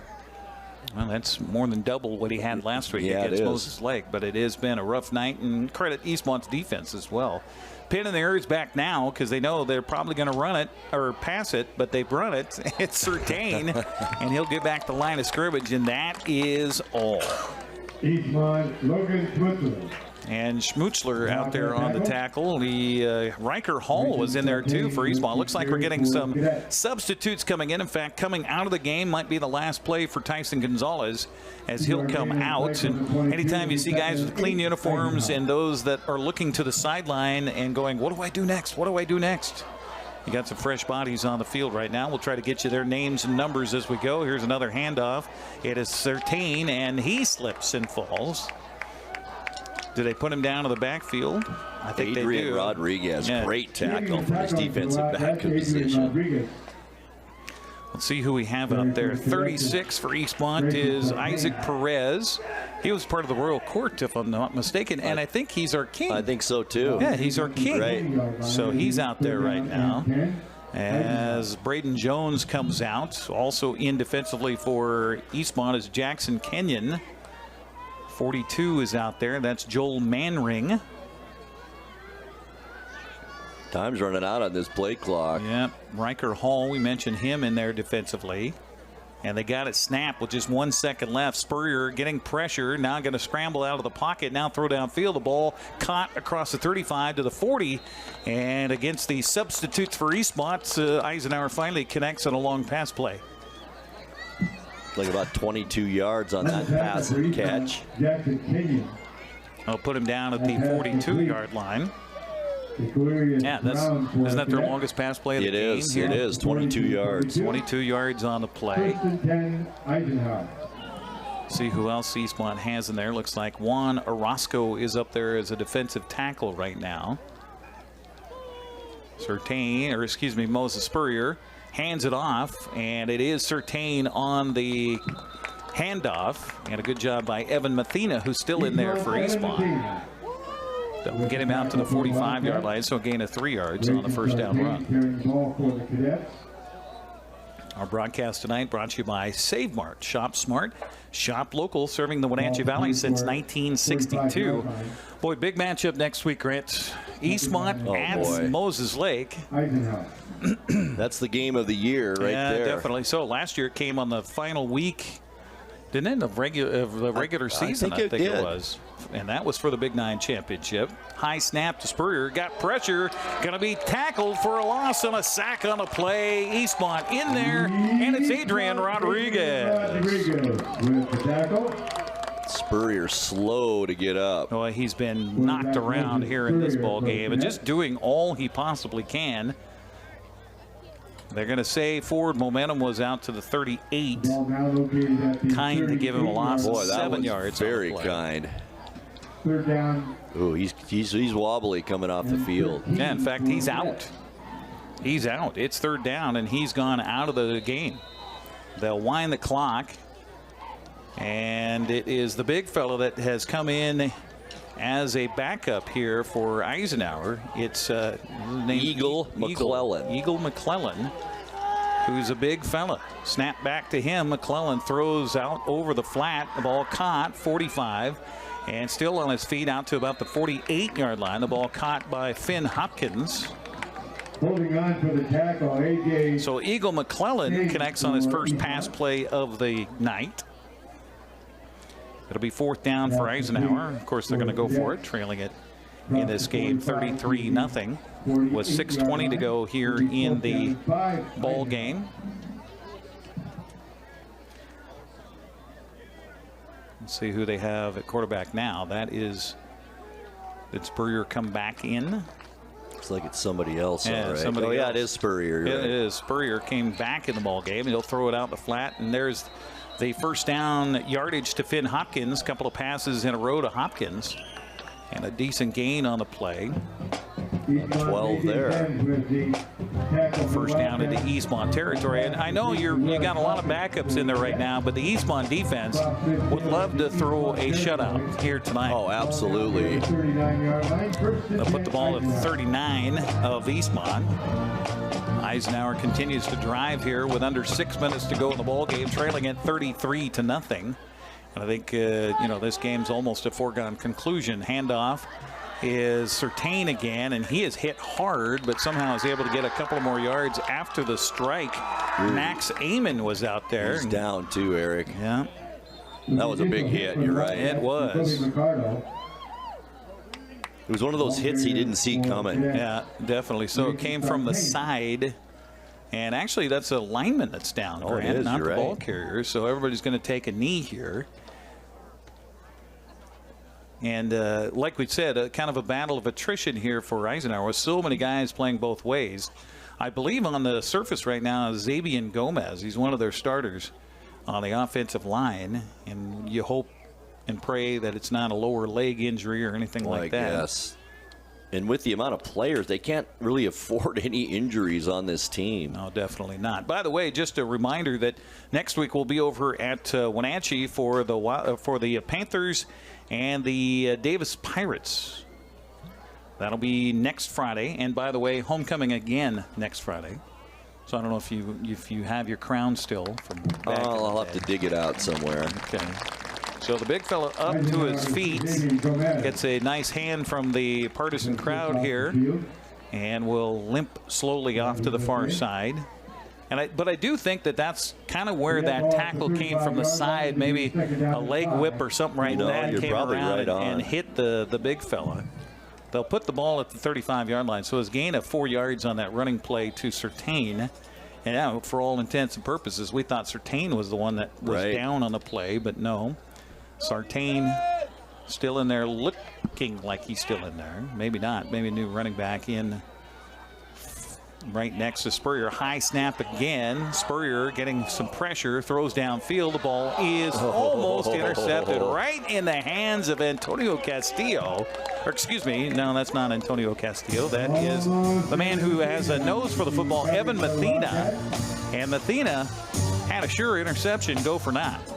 Jacoby Mercado was also back there with him. I think he even got a fingertip on it. So it'll be a 3rd down here for Eisenhower, and you got to assume that this is obviously 4-down territory. 5:36 clock stops on the incomplete pass with Eastmont in charge, 33-0. What will the final be, though? Spurrier back to pass, looks right, throws right, and there's Mathena again. Somehow the receiver, Finn Hopkins, was able to wrestle that ball away, and he's got a 1st down inside the 30 to the 28-yard line. Gain of 7 yards on the pass play there. So Spurrier a little more success with that pitch and catch, and that's kind of what I thought. It's not a slant pass, Grant, but it's getting the ball out of his hands more quickly. Right. And keep the defensive line away from him. Spurrier with a lone back next to him in the backfield. He's got 2 receivers wide to the far side left, to the near side, I should say. Back to pass Spurrier again. Looks, throws for the end zone. Got a receiver. He catches it, and it's a touchdown, and there goes the shutout. And with the catch on the touchdown is Tyquarius Brown. Tyquarius Brown with the reception for 28 yards on the pass play.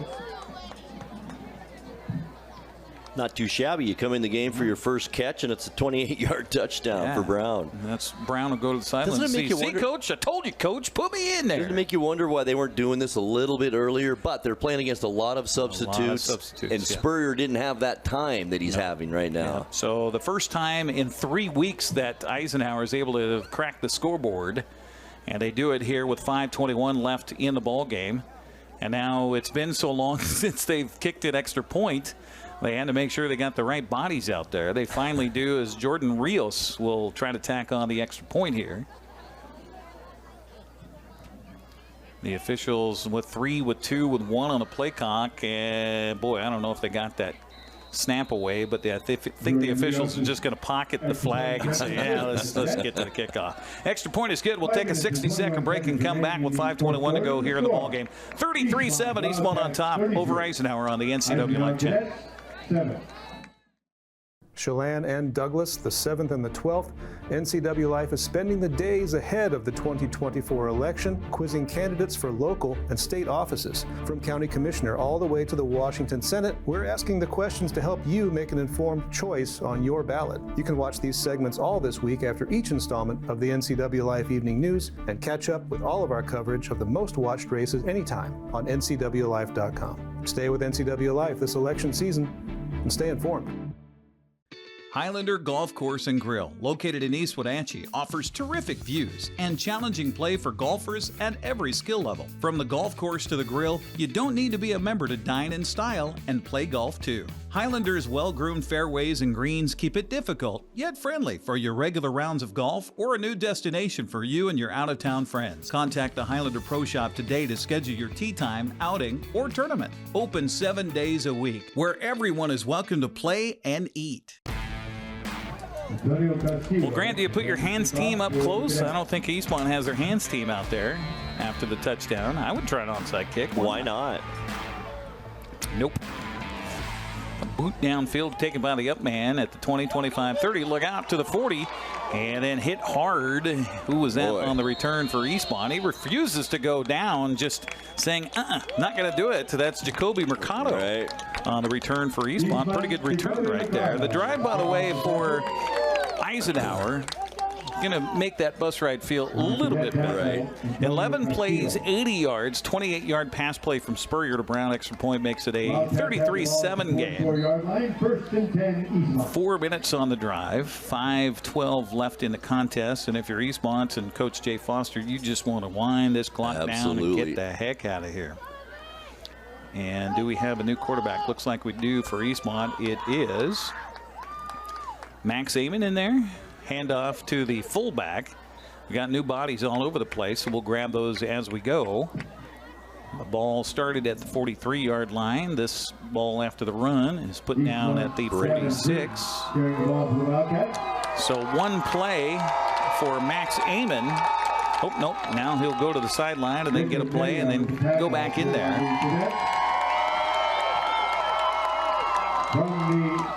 Trying to see who the fullback is here for Eastmont. It is Britton. So that was a carry by Britton on that last dive play. As again, it is Max Amon out there at quarterback for the Wildcats. Man in motion. They'll fake the handoff to him, hand it off to Britton again. And Britton somehow got through the scrum, gets it all the way inside the 50 down to the 49-yard line. Kept those legs moving there, and it paid dividends for him. It looked like about a 2-yard gain turned into a 7-yard gain. Yeah, how about that? Down to the 49. Good job by Britton, who now comes out of the lineup on a 3rd down for the Wildcats. They got some new bodies on the offensive line, too. We'll see if we can get them. Kyle Schmatter is out there, number 62. Try to get some of those other fellas' names for you. Looks like 70 is out there. That's Chase Carter. Snap back, turn, handoff again. It's a new running back. This time the carry was by Hayden Beatley. And Beatley gets a yard, kind of slipped and fell there. It's going to bring up 4th down, and Wildcats going to punt it. 1 yard on the play, the ball now at the 48-yard line. 4th and 2, Eastmont. So they're going to even go with a backup punting team here, Grant. Interesting. You don't see this very often. No, you sure don't. As it's Jackson Urton who's out there as the punter. I believe that's 85 that's back there. Good pass from center. We got a flag down on the snap. Good punt. Holy cow, look at that. As the return man calls for the fair catch and goes down at the 20, but we'll check the flag here. Might be offsides defense. If that's the case, that is a 1st down for Eastmont. Flag on both sides of the field. So somebody was lined up offsides. Nope, it's procedure against the offense. We'll see if Eisenhower accepts the penalty or they'll just take the ball right where it is. Declined it. And they will decline it. That would have been the 11th penalty on the night against Eastmont. So, Grant, as we look towards the post-game show, I mean, Austin Zelinski, like you said, hasn't touched the ball here in the second half, but 2 carries and 120 yards and 2 carries in that first half. Yeah, and he had 5 carries, 138 yards at the end of the first. So that's a potential to talk to as far as our player of the game is concerned. 3:10 left here in the ball game as Eisenhower gets the ball back, and they'll chalk it up at the 20-yard line. First down and 10 for, is it Moses Spurrier? Looks like it is. He'll get the pass from center, drop back to pass, looking right, and then throwing deep. What a throw. Wow. 80 yards. Touchdown for guess who? Again, he's been thrown to twice, and he's got 2 touchdowns. Tykerius Brown. How about that? 108 yards on 2 catches. That pass. That was beautiful. Impressive. It almost makes you think, what if Spurrier actually had time to throw? Oh, I know. I mean, this team would be pretty decent. Well, we talked about how talented he is, both running and throwing and scrambling and making time for himself back there. So that makes the score a little more interesting. 33-13 with the extra point still to come. As it is Jordan Rios out there trying to tack on the extra point. See, now, I mean, you think, okay, onside kick, right? Now you would think so. The extra point is up and good. We'll take a 60-second break, come back with 2:59 to go. Still lots of time and a couple of timeouts for Eisenhower. They trail at 33-14. We're back next on the NCWLIFE Channel. You come alive in the dead of winter and start work early on snow days because snowed in is not an option. The Kubota Snow lineup of compact tractors, RTVs, and versatile attachments are built to move, plow, blow, and thrive in the winter. So when the snow falls, you could rise to meet it. Right now, bring home select Kubota equipment for 0 down, 0% APR for 84 months, plus save up to $1,100.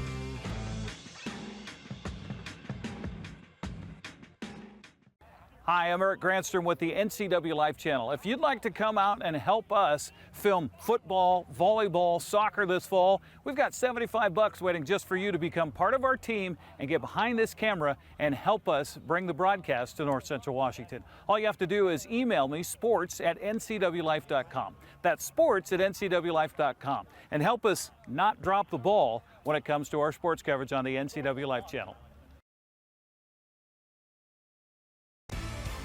Well, after the touchdown pass by Spurrier, it's a 33-14 game, 19-point differential. They will kick it off deep. Eastmont on the return to the 30, out to the 35-yard line and near the 40 on the return. Pretty decent return there for Eastmont. As the guys show good sportsmanship, help each other up. Return man, by the way, that time was Cooper West for Eastmont. And they'll put it at the 40-yard line. The drive, in quotes, for Eisenhower. One play, 80 yards, Spurrier to Brown. Extra point makes it a 33-14 ball game as Eastmont gets back with 2:52 to go here in the contest. And you mentioned during the break, Grant, about reserves, and sometimes do you put them in a little too early? Right. Wildcats still with the reserve players in on offense here as they'll turn and hand it off to Britton. Britton hit hard and wrestled down as Eisenhower still has a lot of their starters out there. Britton with a gain of a couple of yards to the 42.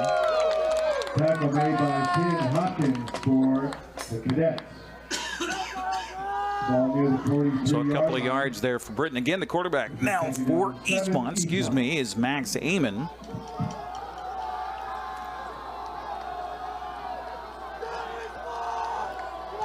The slot back here on the near side for the Wildcats is Omero Carrion. And they will hand it off again to Britton, who will dive it ahead out to the 45-yard line, and that's it. Clock continues to run. What was Zelinski a freshman? Britton only a sophomore. That's a pretty good 1-2 punch for Eastmont going into next season, too. You look back to the freshman-sophomore year for the running back that Eastmont had last year. Gunnar Peterson. I mean, he got a lot of runs as a youngster. Yep. So Eastmont's program here, start him young. Why not? Right. As a wide receiver split out wide to the left here for Eastmont, it's Brody Gideon.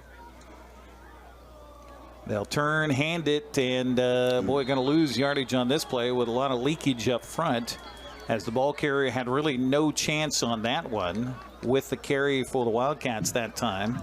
It was James Corlett. He'll lose 5 yards. James Corlett.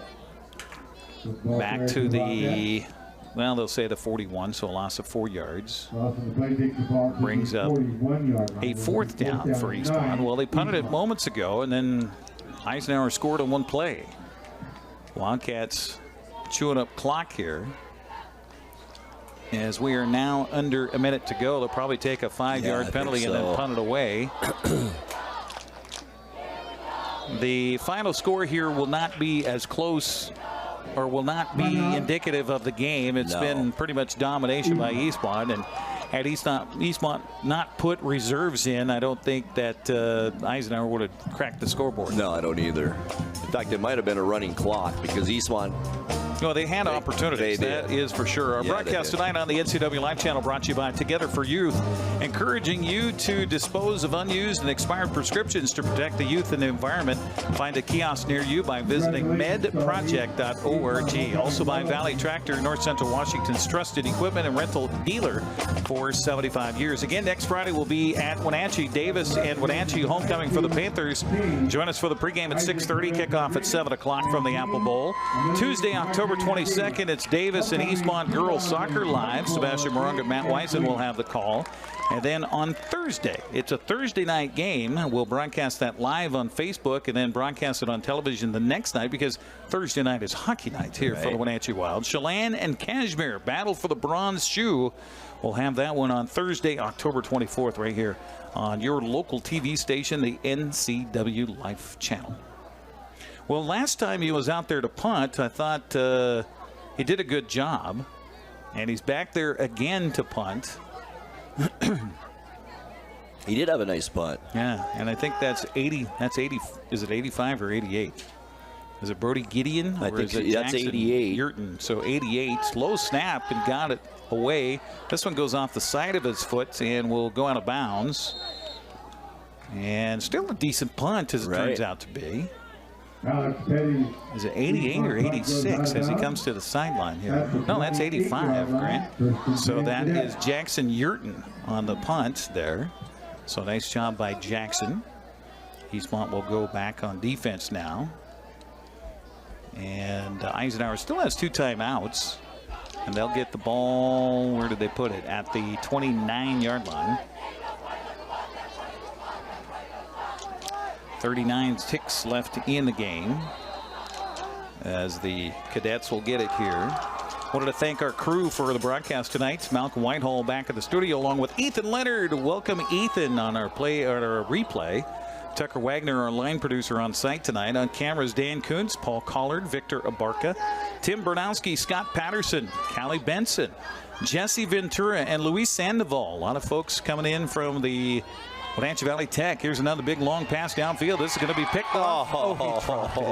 He tried. He did everything except catch the ball. Jackson Kenyon with a chance to get a varsity interception. Man, I feel for him. He's going to go home tonight. He's going to just roll in his bed, think about that one. Here he had a chance to pick off the great Moses Spurrier, and it just fell out of his hands. But he's doing a great job playing center field back there. That's a long time for that ball to be coming your way, coming your way, coming your way. Spurrier can really wing it, can he? Yes, he can. Yes, he can. Clock stops with 32.7 seconds left. Spurrier looks right, pumps, now throws. The ball caught out there over across the 40 and then tackled down. Good job of converging over there by Eastmont. As on the reception, it was 16 that time. That's for the Cadets. Well, I don't have a 16. No, that's 15. Tyquarius Brown again. He's suddenly just the man of the moment, huh? I know. He just gain of 14 yards on that pass play, and going to look to the right and throw the ball a little bit high for Antonio Castillo. Falls incomplete, so it'll bring up 2nd down and 10. Clock stops on the incomplete with 16.8 seconds left.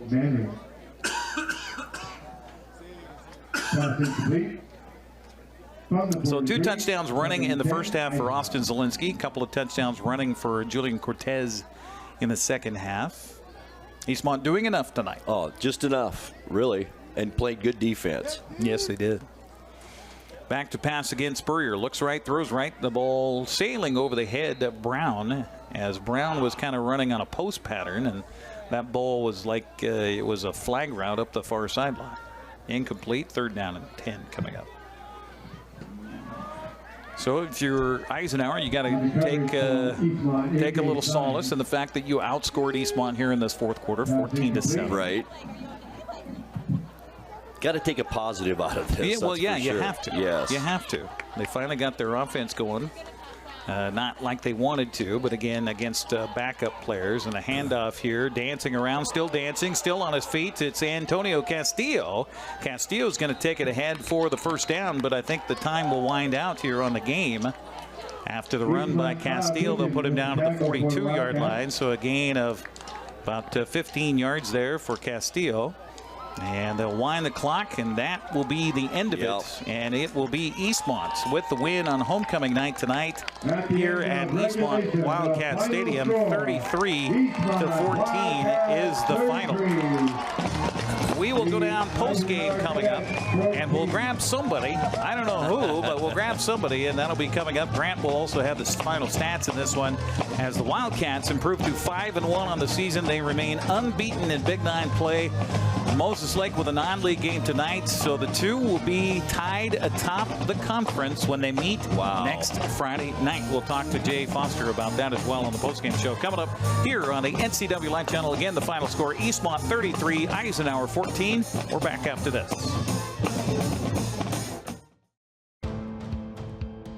NCWLIFE Channel is your local TV station. We believe in being the spotlight and mirror to the communities we serve in North Central Washington. Programming on NCWLIFE would not be possible without our sponsors. Special thanks to our platinum sponsor, Alpine Air. Turn to the experts at Carrier and Alpine Air.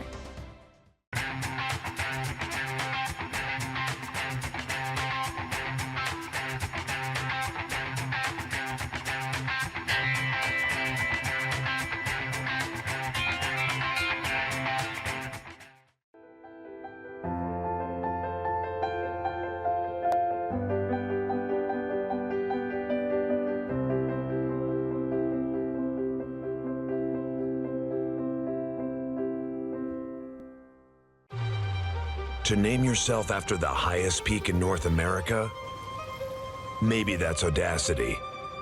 But towering above is exactly what the first ever all-electric GMC Sierra EV Denali Edition 1 is built to do. With 754 horsepower and up to a GM estimated 400 miles of range, it is the Denali of EVs. The Sierra EV Denali. Hi folks, welcome to Save Mart. How can we help you today? We're looking for a recliner. Okay, right this way. Go ahead and move this chase on the other side. You can lift this up. Great, I want that one. I would like that one. That's a great choice. And I want this one as well. Okay. And I definitely want this one. Ooh. You'll find it at Save Mart. Full service at a low, low price. Grant Olson back in the booth as the Eastmont Wildcats have defeated the Eisenhower Cadets by a final score of 33-14. Eastmont jumped all over Eisenhower early and had some penalties that kind of kept Eastmont out of the end zone. Eisenhower did score a couple of touchdowns late in the game, and that made our final 33-14. Now for our final game stats, we'll begin with the Eisenhower Cadets. Cunningham on the ground ended up 8 carries, 40 yards. Sartain was the big ball carrier tonight, 12 carries, 49 yards. 10 carries for Spurrier, the quarterback, Moses, but he ends up with -4 yards for 94 yards on the ground for the Cadets. Moses Spurrier was 2 for 4 for 16 yards at halftime, ends up in the game 8 of 11 for 148 yards and 2 touchdowns, 2 long touchdown passes to L'Aquarius Brown of 80 yards and 28. So 148 on the ground, 242 total yards in the ball game for the Eisenhower Cadets. And now for the victorious Eastmont Wildcats, Rafa Perez, 2 carries for 9 yards, 12 carries, 72 yards and 2 touchdowns for Julian Cortez. Austin Zelinski, all in the first half, 5 carries, 138 yards and 2 touchdowns. Also, Britton in the game, 13 carries, 31 yards. Brody Yale, 5 carries for 30 yards. And through the air, Peyton Zelinski, all in the first half. He was 5 of 7 for 64 yards. Total yards for the Eastmont Wildcats, 350 yards. And that compares, remember, to Eisenhower's 242. But Ike got a lot of those yards late in the game with the reserves in the ball game for the Eastmont Wildcats. So with the win, Eastmont does improve to 4-1, or I should say, 4-1 on the season. Make that 5-1 as Eisenhower drops to 1-5. So Eastmont now in their next game, of course, at Moses Lake, and then they have Walla Walla here at home, and will finish the season on a Friday night against the West Valley Rams. Eric Granstrom on the field, going to grab a player down there, and I think Coach Foster for a little interview in our post-game show. So we'll take a 2-minute timeout and we'll come back for more. Our final score, Eastmont 33, Eisenhower 14. We'll be back after this. Chelan and Douglas, the 7th and the 12th. NCWLIFE is spending the days ahead of the 2024 election, quizzing candidates for local and state offices. From county commissioner all the way to the Washington Senate, we're asking the questions to help you make an informed choice on your ballot. You can watch these segments all this week after each installment of the NCWLIFE Evening News and catch up with all of our coverage of the most watched races anytime on NCWLIFE.com. Stay with NCWLIFE this election season and stay informed. At Kennedy Group, we understand that buying and selling is more than a transaction, and it's more than just a house. This is where you will gather with friends and family, and where a lifetime of memories will be made. But buying a home is more than memories. Oftentimes, it's your biggest financial decision. The agents at Kennedy Group understand this and provide real estate advice based on your goals and dreams. Call us today, and let's find your happy place. When you buy tires at Les Schwab, you're getting more than just tires. You're getting America's best tire warranty, 60-day satisfaction guarantee, no hassle road hazard protection, and free maintenance for the life of your tires. So if something happens to your tire on the road, we'll fix it, or we'll replace it, no questions asked. Other places make you pay extra for that kind of protection, but at Les Schwab, it's included with every set of tires, because more warranty means less worry, and nobody stands by their tires like Les Schwab. Get more from less. Are you dealing with a pest or weed issue and you just don't know what to do? We use the best pest control methods approved for areas with kids and pets. Whether it's rats, mice, ants, or spiders, or something else altogether, we provide the coaching and solutions you're looking for. And you can know that your dollars are supporting a local, family-owned and operated business. Allow us to help you get back to living healthy and pest-free. Harvest Valley Pest Control. Highlander Golf Course and Grill, located in East Wenatchee, offers terrific views and challenging play for golfers at every skill level. From the golf course to the grill, you don't need to be a member to dine in style and play golf too. Highlander's well-groomed fairways and greens keep it difficult, yet friendly for your regular rounds of golf or a new destination for you and your out-of-town friends. Contact the Highlander Pro Shop today to schedule your tee time, outing, or tournament. Open 7 days a week, where everyone is welcome to play and eat. Welcome back on the postgame show as the Eastmont Wildcats win the homecoming game tonight, 33-14 over the Eisenhower Cadets. Julian Cortez joining us now. Julian, I remember watching you kind of in the mop-up time the last few years, getting a chance to run the football. You get a chance as a senior now to be a real toter of that ball. Talk about this game for you guys. It wasn't the prettiest, but you got the win, which is important for homecoming, right?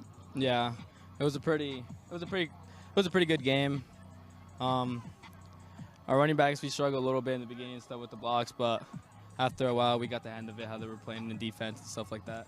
It's always kind of, you got to see what kind of punches they're throwing before you can adjust to those punches, right? Yeah, we got to know, like, every it's a fight, you know, they come in strong and everything. We can't be like, oh, it's Eisenhower, you know? Right. So.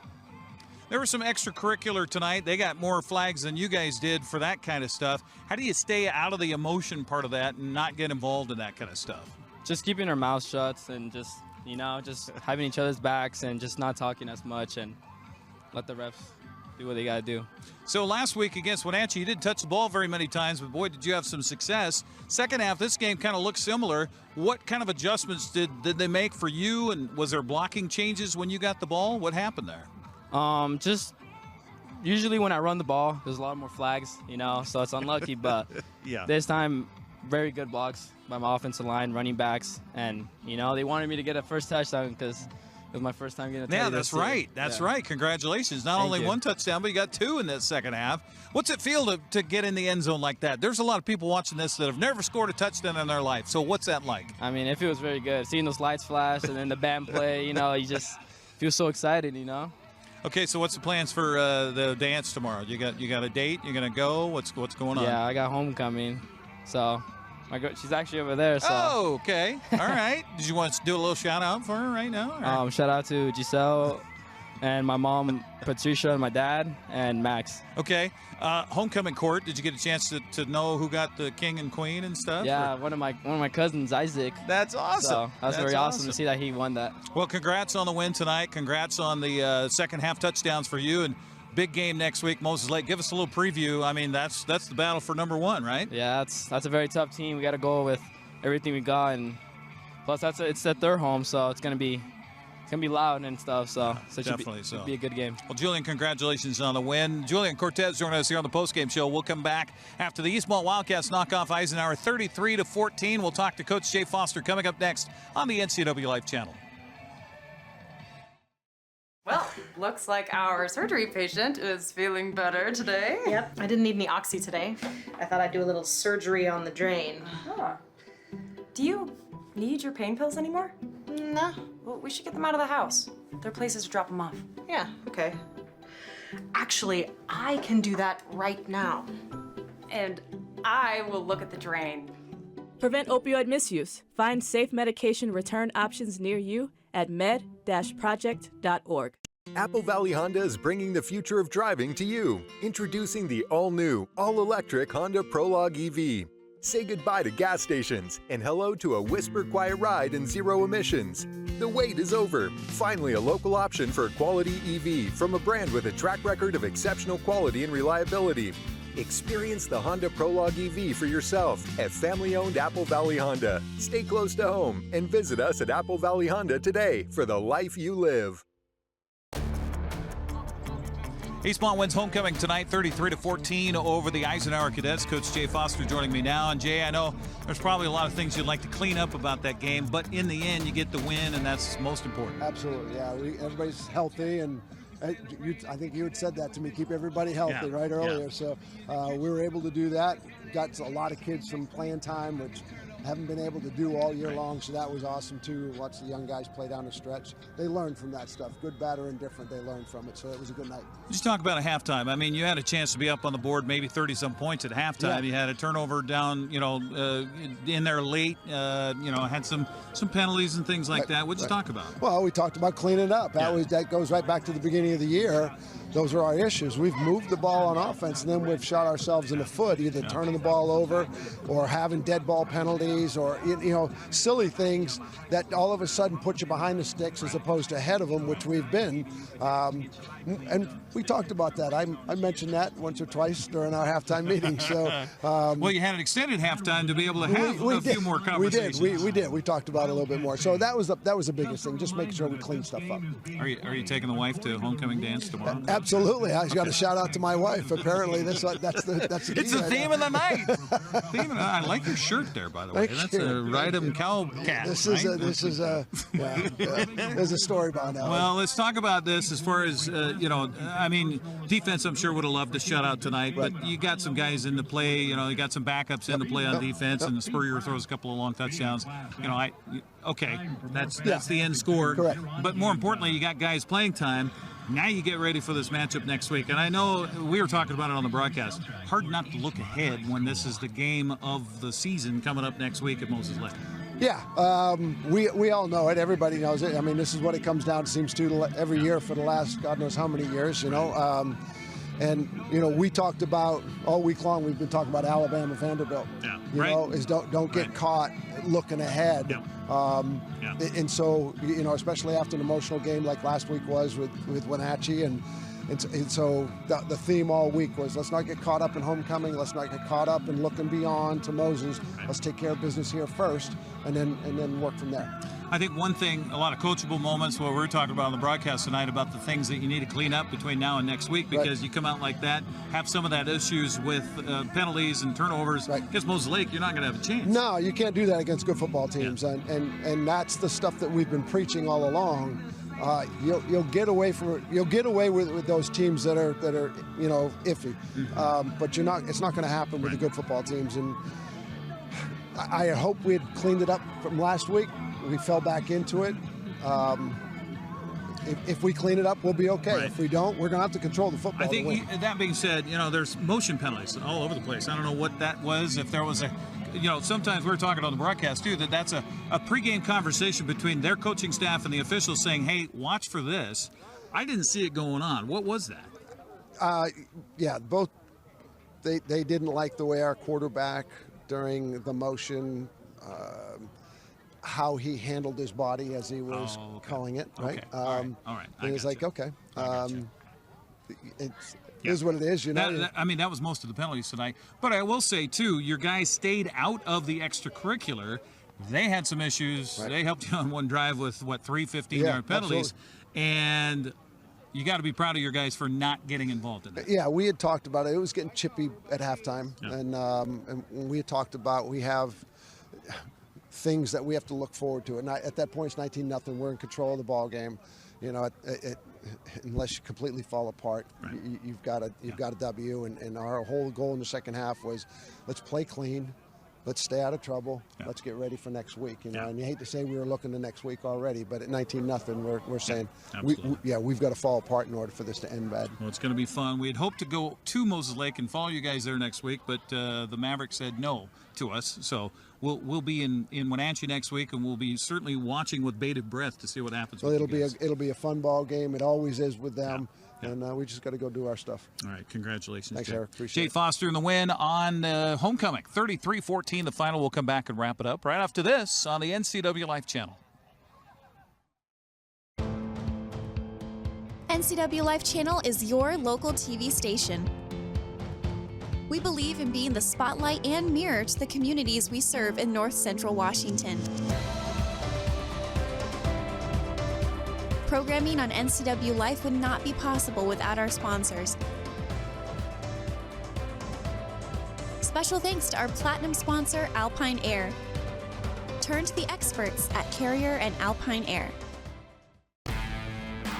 One more time around here at Eastmont's Wildcat Stadium as the Wildcats get a couple of touchdowns in the first half from Austin Zelinski, some highlight reel stuff.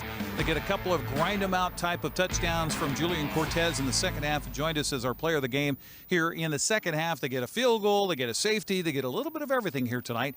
And more importantly, they get the win on homecoming by a final of 33-14 over the Eisenhower Cadets. And we're all looking forward to that big matchup next week against Moses Lake. For everybody involved in our broadcast tonight, thank you very much for tuning in.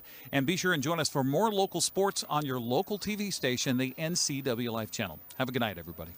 Handoff is Peterson, gets through the line of scrimmage, the 5 into the end zone, touchdown. Thanks for watching live coverage of high school sports on your local TV station, the NCWLIFE Channel.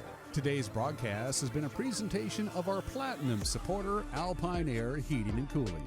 Coverage was also brought to you by Abby's Pizza, Apple Valley Honda, Biosports Physical Therapy, Caldwell Banker Cascade Real Estate, Global Car Care, Harvest Valley Pest Control, Alpine Air Heating and Cooling, the Highlander Golf Course and Grill, the Kennedy Real Estate Group, Les Schwab, Sangster Motors, Save Mart, Together for Youth, and Valley Tractor. Be sure to follow local sports on our website or through our app for Apple and Android devices at ncwlife.com. We now return you to normal programming already in progress. Hurry here, 2.5 under to go in the first half. Motion man, they're going to hand it to him, running left, look out to the...